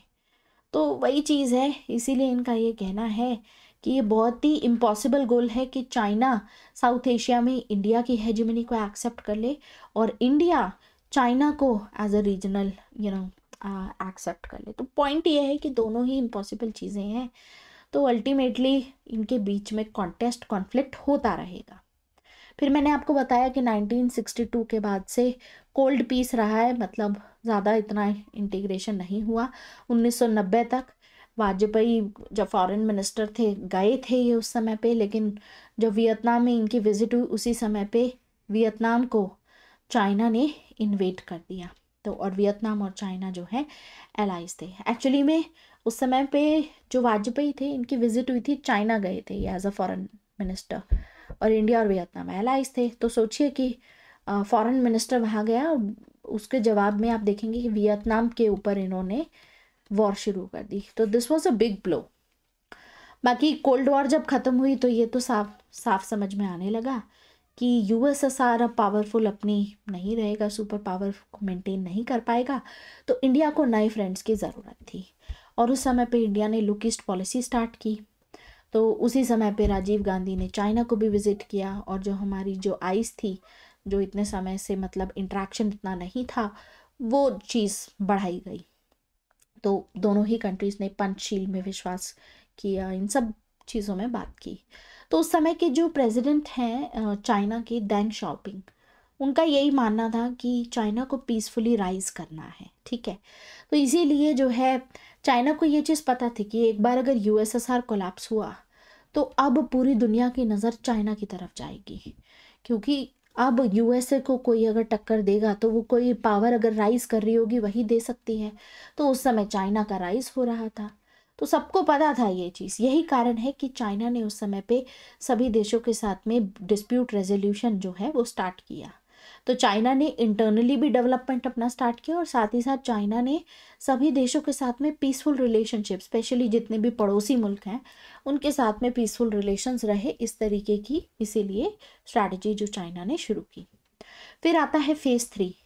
फेज़ 3 में काफ़ी जो है डेवलपमेंट यहाँ पर देखने को मिला। यूएस ने उस समय पे इंडिया को आइडियल स्विंग स्टेट मानना शुरू कर दिया, क्योंकि ये वही फेस है, याद कीजिए, जब रियलिस्ट थिंकर्स जैसे जॉन मियर शमर थे, वो ये कह रहे थे कि आज भी रियलिज्म जो है वो एग्जिस्ट करता है, और चाइना जो है इस पे टारगेट करना शुरू कीजिए, चाइना की राइज को सपोर्ट मत कीजिए, चाइना एक्सपेंशनिस्ट है, चाइना कल को आप ही को आकर के चैलेंज करेगा। तो इसीलिए चाइना को काउंटर करने के लिए बक पासिंग की पॉलिसी फॉलो की गई, और उसमें इंडिया को आइडियल स्विंग स्टेट देखा गया कि हम सारा बर्डन खुद ही क्यों लें, हम इंडिया के ऊपर भी कुछ बर्डन डाल देते हैं, और इंडिया एक आइडियल स्विंग स्टेट है। तो आज के समय पे यही कहा जाता है कि इंडिया जिसकी साइड रहेगा, हेविली वो वाली साइड इंक्लाइंड रहेगी, उसके चांसेस ऑफ विनिंग बहुत ज़्यादा हो जाएंगे। तो इंडिया यूएस की इसीलिए स्ट्रेटेजिक पार्टनरशिप आप देखेंगे कि स्टार्ट हो गई। यही कारण है कि यूएसए ने पहले इंडिया के साथ में एंगेज करना शुरू किया, इंडो यूएस न्यूक्लियर डील ये भी साइन की गई। धीरे धीरे करके जो है यूएसए ने प्रॉमिस किया कि आपको यूनाइटेड नेशन सिक्योरिटी काउंसिल की परमानेंट मेंबरशिप भी देंगे, आपको एनएसजी की भी मेंबरशिप हम प्रोवाइड करवाएंगे, उसके लिए भी हम एडवोकेट करेंगे। काफ़ी सारी चीज़ों में यूएस ने सपोर्ट करना स्टार्ट किया। ठीक है, तो यही चीज़ देखते हैं कि लुक ईस्ट पॉलिसी भी जो इंडिया ने फॉलो की और आगे एक्ट ईस्ट बनी 2014 में, तो ये सब चाइना को कंटेन करने के लिए किया जा रहा था। तो what is this impression of India? Chinese जो स्ट्रैटेजिस्ट हैं, चाइनीज फॉरेन पॉलिसी मेकर्स हैं, उनका क्या मानना है इंडिया को लेकर के? देखिए, शुरुआत से जो चाइनीज हैं वो जब भी इंडिया को देखते हैं तो चाइनीज यही मानते हैं कि इंडिया हमेशा से इंपीरियलिस्ट पावर्स को सपोर्ट करता हुआ आया है, और चाइना इसीलिए इंडिया के डिसीजन से बहुत ज़्यादा अनॉयड था जब चाइना ने देखा कि इंडिया कॉमनवेल्थ का पार्ट बन चुका है। तो इसीलिए चाइना जब भी इंडिया को देखता है ना, तो चाइना यही सोचता है कि इंडिया मैच्योर नहीं है, और यूएसए को लेकर के इसीलिए चाइना हमेशा मानता है कि इंडिया और चाइना के बीच में जो भी इंटरेक्शन होगा, यूएसए उसमें बीच में ज़रूर आएगा। नेहरू के समय पे भी अगर आप देखें तो इंडिया की जो पॉलिसी चाइना के प्रति थी वो भी यूएसए से काफ़ी हद तक इन्फ्लुएंस थी। तो इसीलिए चाइना इंडिया को इमेच्योर मानता है। ठीक है, ये इनका मतलब मानना है, ये चाइनीज स्ट्रैटेजिस्ट का। खैर, तो बेसिक कॉन्फ्लिक्ट हम यही देखते हैं चाइना और यूएसए के बीच में। अगर देखा जाए तो बेसिक कॉन्फ्लिक्ट यही है कि यूएसए की हेजिमोनिक एम्बिशंस हैं। यूएसए 1945 में सुपर पावर बना, आगे जाकर के यूनिपोलैरिटी आ गई, और यूएसए आज भी कुछ लोग कहते हैं कि सुपर पावर है। तो क्योंकि यूएसए पूरी दुनिया में डोमिनेट करना चाहता है ताकि यूएस को ही बेनिफिट होता रहे, इसीलिए यूएसए इस समय पे चाइना को कंटेन करना चाहता है। और यही कारण है, क्योंकि देखिए यूएसए की ही वजह से ताइवान जो है इंटीग्रेट नहीं किया जा सका, वरना आज के समय पे ताइवान इंटीग्रेटेड होता चाइना के अंदर में। हांगकांग जो है वो भी इंटीग्रेटेड होता, लेकिन हांगकांग जो है आज के समय पे डेमोक्रेटिक है। ठीक है, एक स्पेशली एडमिनिस्ट्रेटिव रीजन है। ऐसे ही तिब्बत इंटीग्रेट तो किया चाइना ने, लेकिन अभी भी यहाँ पर अनसेटल्ड है। पूरी दुनिया अभी भी इस बारे में बात करती है। बाकी चाइना कहता रहता है कि जो उइगुर इंसर्जेंसी है चाइना के अंदर वो यूएसए की हुई है। तो चाइना जो है is completely contained in the east. East में अगर आप देखेंगे तो we have South Korea China के ईस्ट में, और जापान। तो जापान और साउथ कोरिया के थ्रू यूएसए ने ईस्ट में तो चाइना को कंटेन कर रखा है, वहाँ पर चाइना एक्सपैंड नहीं कर सकता है। इकलौता तरीका जो चाइना का बचता है एक्सपेंशन का वो है वेस्ट, और वेस्ट में तिब्बत को किया, उसके बाद एक साइड चेन, और आप देख ही रहे हैं एक्सपेंशन फिर। तो वेस्टर्न साइड पे इंडिया है जो चाइना के एक्सपेंशन को रोक सकता है। तो इकलौती डायरेक्शन जहाँ पर अब चाइना एक्सपैंड कर रहा है वो है यूरेशिया। ठीक है, यूरेशिया। तो चाइना इसीलिए तो यूरेशिया के साथ में कनेक्ट करने के लिए तिब्बत एंड जिनजियांग ये रीजन्स जो हैं ये चाइना के लिए बड़ी ही इम्पॉर्टेंट है, क्योंकि इसी के थ्रू यूरेशिया के साथ में कनेक्ट करेगा। और रिसेंटली चाइना ने अपना जो belt and road initiative start किया है वो यहीं पर किया है। तो कनेक्टिविटी मेंटेन करने के लिए तिब्बत एंड जिनजियांग उसके लिए बहुत ज़रूरी है, और इनके साथ में बेटर कनेक्टिविटी के लिए एक्साई चीन ज़रूरी है, क्योंकि एक्साई चीन तिब्बत को जिनजियांग से बहुत ही शॉर्टेस्ट अमाउंट ऑफ टाइम में आपस में कनेक्ट करता है, क्योंकि बाकी सारा अगर चाइना देखेंगे तो माउंटेनियस है, लेकिन एक्साई चिन ये वाला जो एरिया है एक्साई चिन का, ये एरिया प्लेन एरिया है। एक्साई चिन is the only land route जो कनेक्ट करता है, जो पूरा साल कनेक्टेड रहता है। क्योंकि देखिए जब सर्दियाँ आती हैं, विंटर्स आती हैं, माउंटेन्स हैं, तो स्नो की वजह से ये माउंटेनियस टेरेन है, डिफ़िकल्ट है, तो चाइना के लिए एक्सेसिबिलिटी बहुत ही कम हो जाती है। यही कारण है कि एक्साई चिन क्यों चाहता है चाइना। एंड चाइना हमेशा यही सोचता है कि इंडिया हमेशा यूएस के हाथ में पपेट की तरह काम करता है, ठीक है, कि India is a puppet of USA. खैर ये बेसिक कॉन्फ्लिक्ट है, बाकी यूएस चाइना ट्रेड वॉर वगैरह चलती रहती है। तो आपकी जो 1962 इंडो चाइना वॉर हुई वो बेसिकली बाउंड्री डिस्प्यूट की वजह से ही हुई है, ठीक है। आपको मैंने यही बताया था कि टेरिटरी की वजह से ये सारा डिस्प्यूट हुआ है। देखिए ये डिस्प्यूट हुआ क्यों है। टेरिटरी का जो कॉन्सेप्ट है, मैंने आपको बताया था 1648 में सॉवरेनिटी का कॉन्सेप्ट लाया गया था। तो पहली बार ये कहा गया कि एक फिक्स टेरिटरी होगी और उस फिक्स टेरिटरी के अंडर में सॉवरेनिटी एग्जिस्ट करेगी। एक फिक्स टेरिटरी यानी कि ये कॉन्सेप्ट वेस्टर्न कॉन्सेप्ट है। अगर आप ईस्ट में देखें, ईस्ट में ऐसा कल्चर नहीं था। ईस्ट में जो सिविलाइजेशन का इम्पैक्ट है, तो वहाँ पर बहुत सारे ट्रांजिशन जोन्स हुआ करते थे, ठीक है। तो ये जो एक्साई चिन का एरिया हो गया, तिब्बत एरिया हो गया, ये काफ़ी सारे ट्रांजिशन जोन्स में आते हैं। तो जब ब्रिटिशर्स ने भारत में उस समय पे रूल करना स्टार्ट किया, तो भारत में ब्रिटिशर्स ने इसको फिक्स करने की कोशिश की कि हम भारत की जो बाउंड्रीज़ हैं उसको फिक्स कर देते हैं, ताकि हमें रशिया के साथ में वॉर ना करनी पड़े। उस समय पे Russia used to be a challenge for Britishers, तो उनके साथ वॉर अवॉइड करने के लिए ही ये बाउंड्रीज डिज़ाइन की गई थी। तो उस समय पे जो बाउंड्रीज बनाई गई वो प्रॉपर तरीके से नहीं बनाई गई, और इसीलिए ये डिस्प्यूट यहाँ पर एग्जिस्ट करते हैं आज भी इंडिया और चाइना के बीच में। तो 3 सेक्टर में ये पूरा डिस्प्यूट है, वेस्टर्न सेक्टर, सेंटर सेक्टर और आपका ईस्टर्न सेक्टर, ठीक है।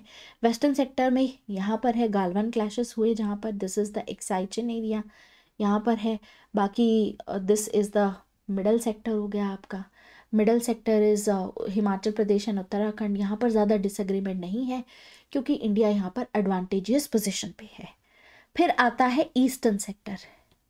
ईस्टर्न सेक्टर भी मैंने आपको ऑलरेडी बता दिया है, वी हैव मैकमोहन लाइन। तो थोड़ा सा वेस्टर्न सेक्टर के बारे में बात करते हैं। देखिए जो मैं लाइन अभी यहाँ पर ड्रॉ कर रही हूँ, दिस इज़ द LAC, ठीक है। ये है लाइन ऑफ एक्चुअल कंट्रोल, ठीक है, दिस इज़ LAC। अब ये जो LAC है, ये जो रेड लाइन मैंने ड्रॉ की है, ये है मैकडॉनल्ड लाइन। मैकडॉनल्ड लाइन को प्रपोज किया गया था 1893 में। और another line which I am going to draw, ये लाइन जो है this line is Johnson line.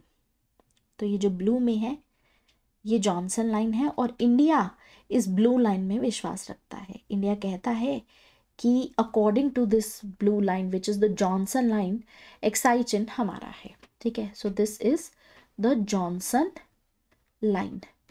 तो ये चीज़ याद रखनी है आपको। McDonald and Johnson British officers के ही नाम है, उन्हीं के द्वारा बनाई गई, प्रपोज की गई ये बाउंड्रीज हैं, ठीक है। तो पाकिस्तान के साथ में भी हमारी जो डिस्प्यूटेड टेरिटरीज हैं उसमें आती है ये वाला एरिया। ये जो एरिया आपको यहाँ पर दिख रहा है, दिस एरिया इज़ सागजाम वैली। तो ये एक्चुअली में अभी तो पाकिस्तान के साथ में डिस्प्यूटेड है, लेकिन 1963 में पाकिस्तान ने ये चाइना को गिफ्ट कर दिया। तो ये भी एक डिस्प्यूटेड एरिया में ही आता है, ठीक है, ये भी याद रखिएगा। तो ब्रिटिशर्स क्योंकि उस समय पे बाउंड्री सेटल करना चाहते थे, वेस्टर्न कॉन्सेप्ट है कि फिक्स बाउंड्री रखो, तो ब्रिटिशर्स ने 2 अलग अलग समय पे 2 मैप सजेस्ट किए। जॉनसन लाइन यहाँ पर लाई गई थी 1852 के आसपास, जिसके अकॉर्डिंगली एक्साई चिन इंडिया के अंडर में डाला गया।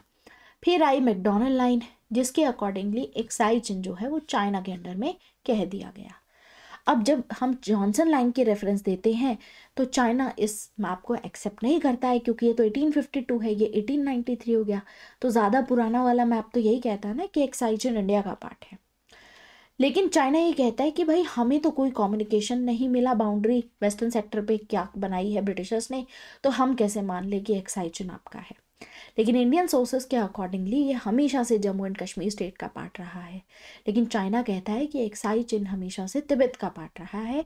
एंड प्रॉब्लम यही है कि एक्साई चिन इनहेबिटेड है, यानी कि यहाँ पर कोई रहता नहीं है। अगर यहाँ पर कोई रहता तो यहाँ की जो भी पॉपुलेशन है उनसे पूछा जाता कि आप बताइए। ये भी प्रॉब्लम है यहाँ पर, बिकॉज नोबडी लिव्स हियर, तो ऑब्वियसली लोगों का ओपिनियन नहीं दिया जा सकता है। लेकिन एट प्रेजेंट ये चाइना के ऑक्यूपेशन में है, ठीक है। तो चाइना ने ये एक्वायर कैसे किया? देखिए, चाइना ने कभी भी 1920 तक जितने भी मैप्स दिखाए उसमें कभी भी एक्साई चिन इसका पार्ट नहीं था। एक्साई चिन हमेशा लद्दाख एरिया का पार्ट रहा है। ब्रिटिशर्स ने भी बार बार यही बात की। लेकिन सडनली 1949 में जब वॉर ख़त्म हुई और वहाँ से लेकर के 1962 की वॉर तक चाइना ने यहाँ पर मिलिट्रली इसको कैप्चर कर लिया, ठीक है। चाइना, देखिए एक्साई चिन जो है उसका साइज ऑलमोस्ट जितना भूटान है ना, भूटान जितना साइज है ऑलमोस्ट, मतलब स्विट्जरलैंड से थोड़ा सा छोटा है, एक कंट्री बन सकती है अपने आप में। और चाइना ने उसको ऑक्यूपाई कर लिया। 1950 से ये काम स्टार्ट हो चुका था। 1954 में पंचशील साइन किया गया था और 55 में और 56 तक आते आते इंडिया को पता चला कि चाइना यहाँ पे रोड बना रहा है, ये तो इंडिया की टेरिटरी है। तो वहाँ से प्रॉब्लम शुरू हो गई, ठीक है। तो उसका एक और भी है, क्योंकि ये अनइनहेबिटेड है। दूसरा, यहाँ पर वाटर सोर्सेज भी हैं, काफ़ी सारे ऐसे ग्लेशियर्स या ऐसी नदियाँ हैं जहाँ से पानी आता है, लेक्स हैं, ठीक है। तो उन पे कंट्रोल करने का मतलब है कि काफ़ी आप सामने वाली कंट्री पे प्रेशर भी क्रिएट कर सकते हो, तो ये भी एक रीज़न होता है। तो चाइना ने जो एक्साई चिन ऑक्यूपाई किया, चाइना ये कहता है कि हमारी ancient and medieval Chinese empire का पार्ट रहा है, ये क्लेम करता है। ऐसे एरा से क्लेम कर रहा है चाइना जब बाउंड्रीज अवेलेबल ही नहीं है उस समय की, उस समय का कोई मैप ही नहीं है, उस समय पे तो नेशन स्टेट का कॉन्सेप्ट भी नहीं था। तो सेम लॉजिक अगर एक्सटेंड करें तो उसके अकॉर्डिंगली देखा जाए तो तिब्बत जो है वो इलीगल ऑक्यूपेशन है ऑब्वियसली, क्योंकि तिब्बत भी नहीं है, ठीक है। तिब्बत भी एक समय पे लद्दाख के साथ में काफ़ी ट्रेड रिलेशंस हुआ करते थे। तो अल्टीमेटली जो है, इसीलिए मतलब ये पूरा डिस्प्यूट है। अब इसको लेकर के थोड़ा पढ़ लीजिएगा कि क्या सब कहा गया है। लेकिन एक हिस्टोरियन है रामचंद्र गुहा, इन्होंने किताब लिखी है इंडिया आफ्टर गांधी, और इस किताब में इन्होंने कहा है कि कोई भी 1920 से पहले कोई ऑफिशियल मैप दिखाया ही नहीं कभी चाइना ने कि एक्साई चिन हमारा पार्ट है। जिनजियांग का एक मैप दिखाया था 1930s में, और उस मैप में भी जो कुनलुन माउंटेन्स हैं वहाँ तक दिखाया था, काराकोरम रेंजेस तक दिखाया ही नहीं। और एक्साई चिन है यहाँ पर तो काराकोरम रेंजेस आती हैं। तो मतलब कि 1930 के मैप्स में भी चाइना के दिखेगा कि ये सिर्फ कुनलुन माउंटेन्स तक दिखाते थे। तो एकदम से इन्होंने फिर आगे क्लेम कर दिया। ऐसे ही फ्रेंच एक जर्नलिस्ट हैं क्लॉड, ये कहते हैं कि यूएस की इंटेलिजेंस एजेंसी की CIA की रिपोर्ट ये बताती है कि चाइना की जो एक्साई चिन को लेकर के पॉलिसी है वो 1952 के बाद चेंज हुई है। 52 से पहले चाइना को कोई नहीं था कि क्या एक्साई चिन और क्या नहीं। 52 के बाद चेंज हुआ चाइना का। चाइना ने उस समय पे अग्रेशन शो करना स्टार्ट किया, स्पेसिफिकली तब जब तिब्बत को लेकर के चाइना बहुत तेज़ी से ऑक्यूपेशन कर रहा था, राइट। तो वो चीज़ें हैं यहाँ पर, जो कंस्ट्रक्शन एक्टिविटीज़ यहाँ पर स्टार्ट की। दूसरी जगह तो इंडिया वालों के साथ में हिंदी चीनी भाई भाई का गाना गा रहे थे ये। तो ये मिथ था, ये फ्रेंडशिप बस ऊपर ऊपर से दिखा रहे थे, और ये जो मिथ था ये 1959 में बर्स्ट हो गया।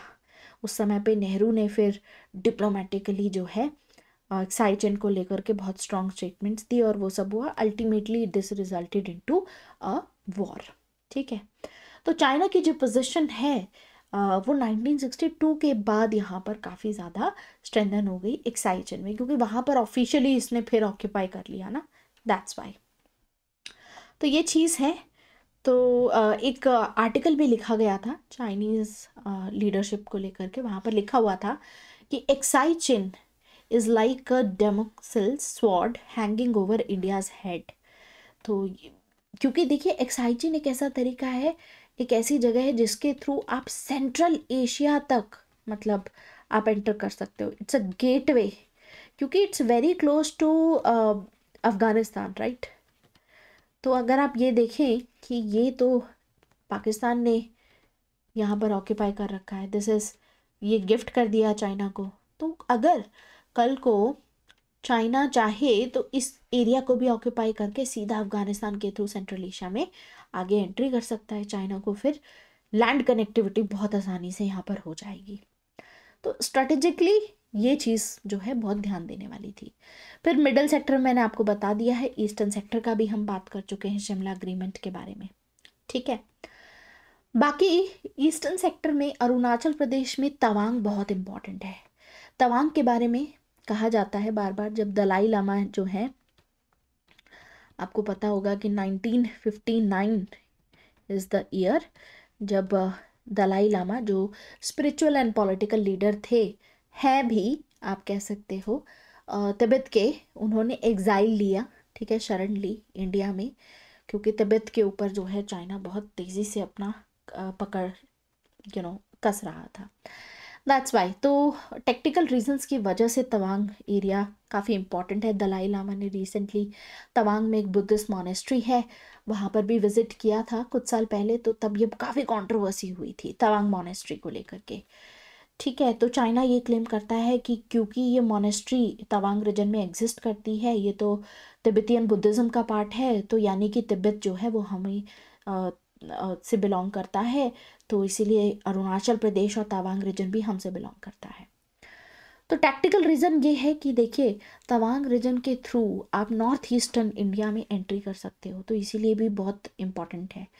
पॉलिटिकली अगर देखा जाए तो दलाई लामा जब यहाँ आए थे, उनका स्टे, जब ये आए थे तो तवांग मॉनेस्ट्री में ही काफ़ी समय तक रुके थे, ठीक है। इसके अलावा कल्चरल सिग्निफिकेंस भी है, जैसे कि मैंने आपको बताया कि तिब्बतियन बुद्धिज़्म का एक इम्पॉर्टेंट सेंटर है। कुछ ऐसी ट्राइब्स हैं जो अरुणाचल प्रदेश एरिया में रहती हैं, उनके कल्चरल कनेक्शन है तिब्बत के लोगों के साथ में।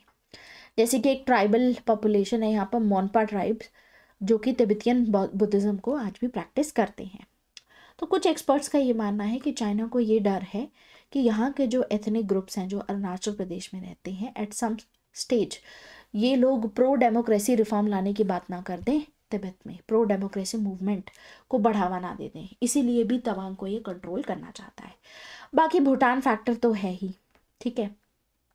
Bhutan is very close to this Tawang monastery as well as Siliguri corridor which is a security threat for India, क्योंकि देखिए सिलीगुड़ी कॉरिडोर इतना पास है कि अगर कल को चाइना ने ये कंट्रोल कर लिया तो नॉर्थ ईस्ट इंडिया जो है उसको बाकी जो रिमेनिंग इंडिया है उसके साथ में डिस्कनेक्ट कर सकता है चाइना। तो that is another reason why Tawang is very important. इसके अलावा इसकी लोकेशन बहुत ही ज़्यादा स्ट्रेटेजिक है, क्योंकि यहाँ पर अगर इंडिया ने मान लीजिए अपनी मिसाइल्स जो हैं यहाँ पर लोकेट कर दी, डिप्लॉय कर दी, तो चाइना को, पूरे चाइना को ऑलमोस्ट टारगेट यहाँ से किया जा सकता है। ये बेस्ट लोकेशन है इसीलिए, ठीक है। इसके अलावा वाटर पावर के पॉइंट ऑफ व्यू से भी देखा जाए, हम जानते हैं कि चाइना जो है भारत के वाटर सप्लाई पे कंट्रोल करना चाहता है, क्योंकि उसके थ्रू वो भारत के ऊपर प्रेशर क्रिएट कर सकता है। तो पानी को भी एक समय पे जियो स्ट्रेटेजिक वेपन की तरह यूज़ किया जा सकता है। आप ज़्यादा पानी छोड़ दोगे तो सामने वाली कंट्री में बाढ़ आ जाएगी, इकोनॉमिक उनको नुकसान होगा, या पानी बिल्कुल रोक लोगे, उसका पानी डाइवर्ट कर दोगे डैम बना के, तो सूखा पड़ जाएगा। तो इस तरीके से प्रेशर भी क्रिएट कर सकते हो। जैसे कि एग्जाम्पल के तौर पे इन द ईयर 2000 चाइना यहाँ पर बहुत सारे डैम बना रहा था, तिब्बत एरिया में अभी भी बना रहा है। तो एक डैम का जो पानी है वो ब्रीच हो गया और उसकी वजह से इंडिया में फ्लड आ गए थे, तो काफ़ी सारी जानें गई थी, बहुत सारे लोग मिसिंग हो गए थे इसके बाद। तो इस तरीके से जो है ये प्रॉब्लम्स क्रिएट करता है। बाकी अरुणाचल प्रदेश में एक और इशू एग्जिस्ट करता है स्टेपल्ड वीज़ा का। स्टेपल्ड वीज़ा का कॉन्सेप्ट ये है, यूजुअली क्या होता है जब आप इंटरनेशनली ट्रैवल करते हो, आपका जो पासपोर्ट होता है, पासपोर्ट का जो पेज होता है उसके ऊपर लगती है स्टैंप, तो इससे पता चल जाता है ऑफिशियली कि आप कहाँ गए, ये आपका रूल है। लेकिन अगर कोई अरुणाचल प्रदेश या फिर पहले तो जम्मू एंड कश्मीर स्टेट हुआ करता था, आज के समय पे लद्दाख यूनियन टेरिटरी से है सपोज कोई, और वो चाइना जाता है, ठीक है, चाइना विजिट करता है फॉर सम रीज़न, तो उसके पासपोर्ट पे स्टैंप नहीं लगाई जाती है, उसको ऐसे स्टेपल करके ये एक कागज़ सा दे दिया जाता है, स्टेपल कर दिया जाता है बस, जिसको बाद में जब आप वापस जाओगे तो ये उठा करके फाड़ दिया जाता है निकाल के उसमें से। मतलब कि आप कब चाइना गए और कब चाइना से आए इसका कोई रिकॉर्ड ही नहीं रहेगा। This is the stapled visa concept. तो इमिग्रेशन ऑफिसर्स ये करते हैं। चाइना का बेसिकली ये कहना है कि क्योंकि अरुणाचल प्रदेश और एक्साई चिन चाइना का ही पार्ट है, तो अपने ही देश के लोग अपने ही देश में यानी कि चाइना में आने के लिए वीज़ा क्यों लगवाएंगे, तो हम उन पे इसीलिए स्टैम्प नहीं करेंगे कोई visa, because they are part. Official तौर पे आप क्या कह रहे हो कि अरुणाचल प्रदेश हमारा पार्ट है। तो this is how it happens. तो स्टेपल्ड वीज़ा को लेकर के इंडिया को भी काफ़ी प्रॉब्लम्स हैं कि एंटी इंडिया एलिमेंट्स चाइना जा सकते हैं और वहाँ से मतलब कोई भी प्लानिंग प्लॉटिंग करके वापस आ सकते हैं, कुछ भी ऐसा हो सकता है। तो इससे इंडिया की सिक्योरिटी को चैलेंजेस हैं, तो ऐसा ये चीज़ कही जाती है। तो स्टेपल्ड वीज़ा के बारे में ज़रूर पढ़िएगा, मैंने आपको बेसिक मुद्दा यहाँ पर बता दिया है, ठीक है। तो ये जो बाउंड्री डिस्प्यूट्स एग्जिस्ट करते हैं, चाइना की अप्रोच यही रही है कि चाइना हमेशा हमें ऑफर करता है पैकेज डील। पैकेज ऐसा होता है कि एक हाथ लो एक हाथ दो। चाइना कहता है कि हम जो है एक्साई चिन आप हमको दे दीजिए, अरुणाचल प्रदेश हम आपको दे देंगे। इंडिया कहता है एक्साई चिन भी हमारा है, अरुणाचल भी हमारा है, आप कैसी पैकेज दे रहे हो हमको। लेकिन यही अप्रोच होती है। यूजुअली क्या होता है ना कि जब भी कोई पार्टी ऑफेंसिव होती है, वो यही सोच के ऑफेंसिव होती है कि हम पहले इनका ये वाला एरिया हथिया लेते हैं और कल को हमने तो हथिया लिया है, कल को फिर हम इन्हें फोर्स करेंगे कि अगर आप ये मान लेंगे हमारी बात तो बदले में हम आपको ये दे देंगे, इस पर कोई डिस्प्यूट नहीं क्रिएट करेंगे। लेकिन इंडिया ने हमेशा से ही इस ऑफर को डिनाई किया है, ठीक है। और वैसे भी देखिए, चाइना की एक समय पे गरज थी कि चाइना पीसफुली राइज कर रहा था, इसीलिए चाइना को पीसफुल रिलेशंस बनाने थे, तो ऐसा हुआ था कि हाँ बॉर्डर डिस्प्यूट रिजॉल्व हो सकते हैं। लेकिन अभी जो प्रेजेंट सर्कमस्टांसेस है उसके अकॉर्डिंगली चाइना सॉल्व नहीं करेगा, ठीक है, क्योंकि चाइना चाहता है कि इंडिया जो है यहाँ पर प्रॉब्लम से घिरा रहे। इंडिया साउथ एशिया में स्पेसिफिकली जो है, जितनी ज़्यादा टेंशन इंडिया में रहेगी, डिस्प्यूट्स को लेकर के भी प्रेशर बना रहेगा, उतना ही बेहतर है चाइना के लिए उसको कंटेन करना, राइट। क्योंकि चाइना एक तरीके से आप कह सकते हो कि साइकोलॉजिकल वॉरफेयर यहाँ पर खेल रहा है।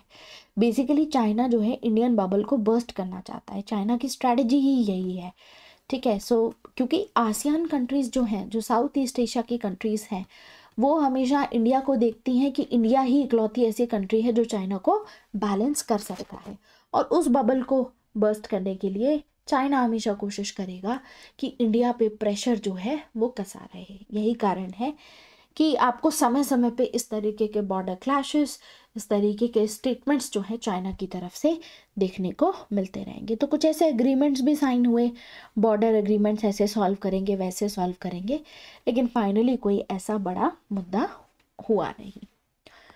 तो अभी तक हमने जो है बॉर्डर डिस्प्यूट्स यहाँ पर समझे। चाइना की अच्छा बॉर्डर डिस्प्यूट को लेकर के एक स्ट्रैटेजी बोली जाती है, सलामी स्लाइसिंग स्ट्रैटेजी, यानी कि हिमालयस रीजन में इंडिया और चाइना के बीच में जो भी डिस्प्यूट एग्जिस्ट कर रहे हैं, इसमें इंडिया चाइना की तरफ से ना बहुत थोड़े थोड़े एक्शंस लिए जाते हैं। कभी हो गया ये स्कर्मिशेस हो गए, कभी कहीं पर क्लैश हो गया, तो इस तरीके की स्ट्रैटेजीज जो है वो फॉलो करता रहता है चाइना। तो China is doing all these things ताकि जो है इंडिया पे प्रेशर क्रिएट कर सके, ठीक है। बाकी मैंने आपको पाम एंड डिजिट जो फिंगर पॉलिसी ऑफ वो तो मैंने बता ही दिया है कि तिब्बत इज़ द पाम, और उसके 5 डिजिट हैं जो चाइना कहता है ये तो हमारा ही पार्ट है, कि चाइना कहता है हमारी रिस्पॉन्सिबिलिटी है कि इन सारे रीजन्स को भी हम लिबरेट कराएं, यानी कि एक्साई चीन, अरुणाचल प्रदेश, नेपाल, भूटान, इन सभी, सिक्किम इंक्लूडेड इन दैट, ठीक है। तो जैसे श्याम सरन है वैसे ही हमारे पास एक और थिंकर आते हैं, वी हैव समीर सरन। तो समीर सरन कहते हैं कि चाइना जो है इस समय पे अपना पॉलिटिकल और जो इकोनॉमिक क्लाउट है, जो इकोनॉमिक पावर बन गया है ना चाइना आज के समय पे, उसको यूज़ कर रहा है। China is trying to become a continental power today, कि एशियन कॉन्टिनेंट पे सिर्फ चाइना ही सबसे ज़्यादा पावरफुल हो। तो चाइना जो है इस पूरी दुनिया के लिए, अकॉर्डिंग टू चाइना, चाइना तो मल्टीपोलैरिटी चाहता है, लेकिन जो चाइना की पुरानी प्रोवर्ब्स हैं, चाइना कहता है one mountain can not contain two tigers, एक पहाड़ पे दो टाइगर्स नहीं हो सकते हैं। तो अल्टीमेटली चाइना क्या करेगा ये चीज़ हमें पता है, ठीक है। इसीलिए चाइना ने जिस तरीके की पॉलिसीज़ की हैं, बेल्ट एंड रोड इनिशिएटिव, ज़्यादा से ज़्यादा मार्केट एक्सेस चाहता है, तो ये सब यही इशारा करता है। और ये भी कहते हैं कि चाइना ये स्ट्रैटेजी फॉलो करता है। इसके अलावा चाइना वुल्फ वॉरियर डिप्लोमेसी, इसको भी फॉलो करता है। अब ये वुल्फ वॉरियर डिप्लोमेसी क्या है? देखिए, चाइना को बहुत बार, जैसे कोविड को चाइना ने, कोविड की वजह से चाइना को बहुत ज़्यादा क्रिटिसाइज़ किया गया, और कोविड के चलते चाइना की मैनेजमेंट पे क्वेश्चंस उठाए गए कि चाइना कोविड को मैनेज नहीं कर पाए, इसी वजह से पूरी दुनिया को इसके कॉन्सिक्वेंसेस फेस करने पड़े।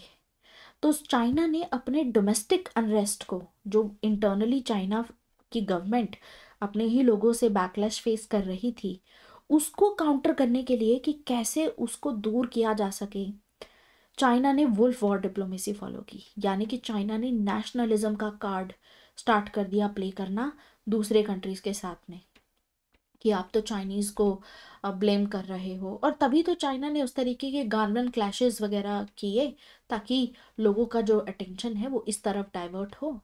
और कितनी बार ऐसा हुआ है कि चाइना जो है इंडिया के इंटरनल मैटर्स पे भी बात करता है। जैसे कि भारत ने जब 370 एब्रोगेट किया, 370 हटाया और लद्दाख को यूनियन टेरिटरी बनाया, तो चाइना ने उस बारे में भी रिएक्ट किया, ठीक है। चाइना ने कहा कि इंडिया बहुत ही अग्रेसिवली एक्ट कर रहा है, ठीक है। तो ये सारी चीज़ें हैं, ये परसेप्शंस हैं जो हमारे लिए जानना ज़रूरी है। तो मेनली आपको मैंने आज बॉर्डर डिस्प्यूट्स डिस्कस किया है, बेसिक फैक्ट्स बताए हैं। इसके अलावा कुछ हमने पॉलिटिकल एक्सपर्ट्स के ओपिनियन भी देखे। नेक्स्ट क्लास में हम कोशिश करेंगे कि चाइना का टॉपिक को हम फिनिश करें। अभी हमारा 1-to-1 जो बायलैटरल रिलेशंस हैं वो स्टार्ट हुआ है, तो एक दिन में बहुत सारा डेटा आज आपको मिला है इंडिया और चाइना को लेकर के। तो मैं नहीं चाहती कि एक ही दिन में एक ओवरबर्डन हो जाए आपका। So what we will be doing is कि कल इसको कोशिश करेंगे बाकी की चीज़ों को कंप्लीट करने की। कल नहीं होगा तो आई थिंक अगली 2 क्लासेस में मैं चाइना को फिनिश ज़रूर करूँगी। चाइना का टॉपिक बहुत ही इंपॉर्टेंट है। और उसके बाद तो जब हम यूएस या जापान या बाकी सभी कंट्रीज़ को जब कवर करेंगे तो आई थिंक एक सेशन ही लगेगा, उससे ज़्यादा नहीं जाएगा।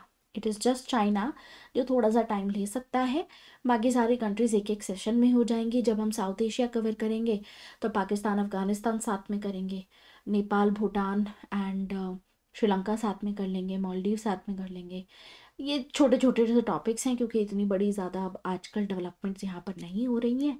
तो जो भी थोड़े बहुत डेवलपमेंट्स हैं वो हम इस तरीके से कवर करेंगे। सो this is it for this particular session guys. Thank you very much. Bye bye. Take care.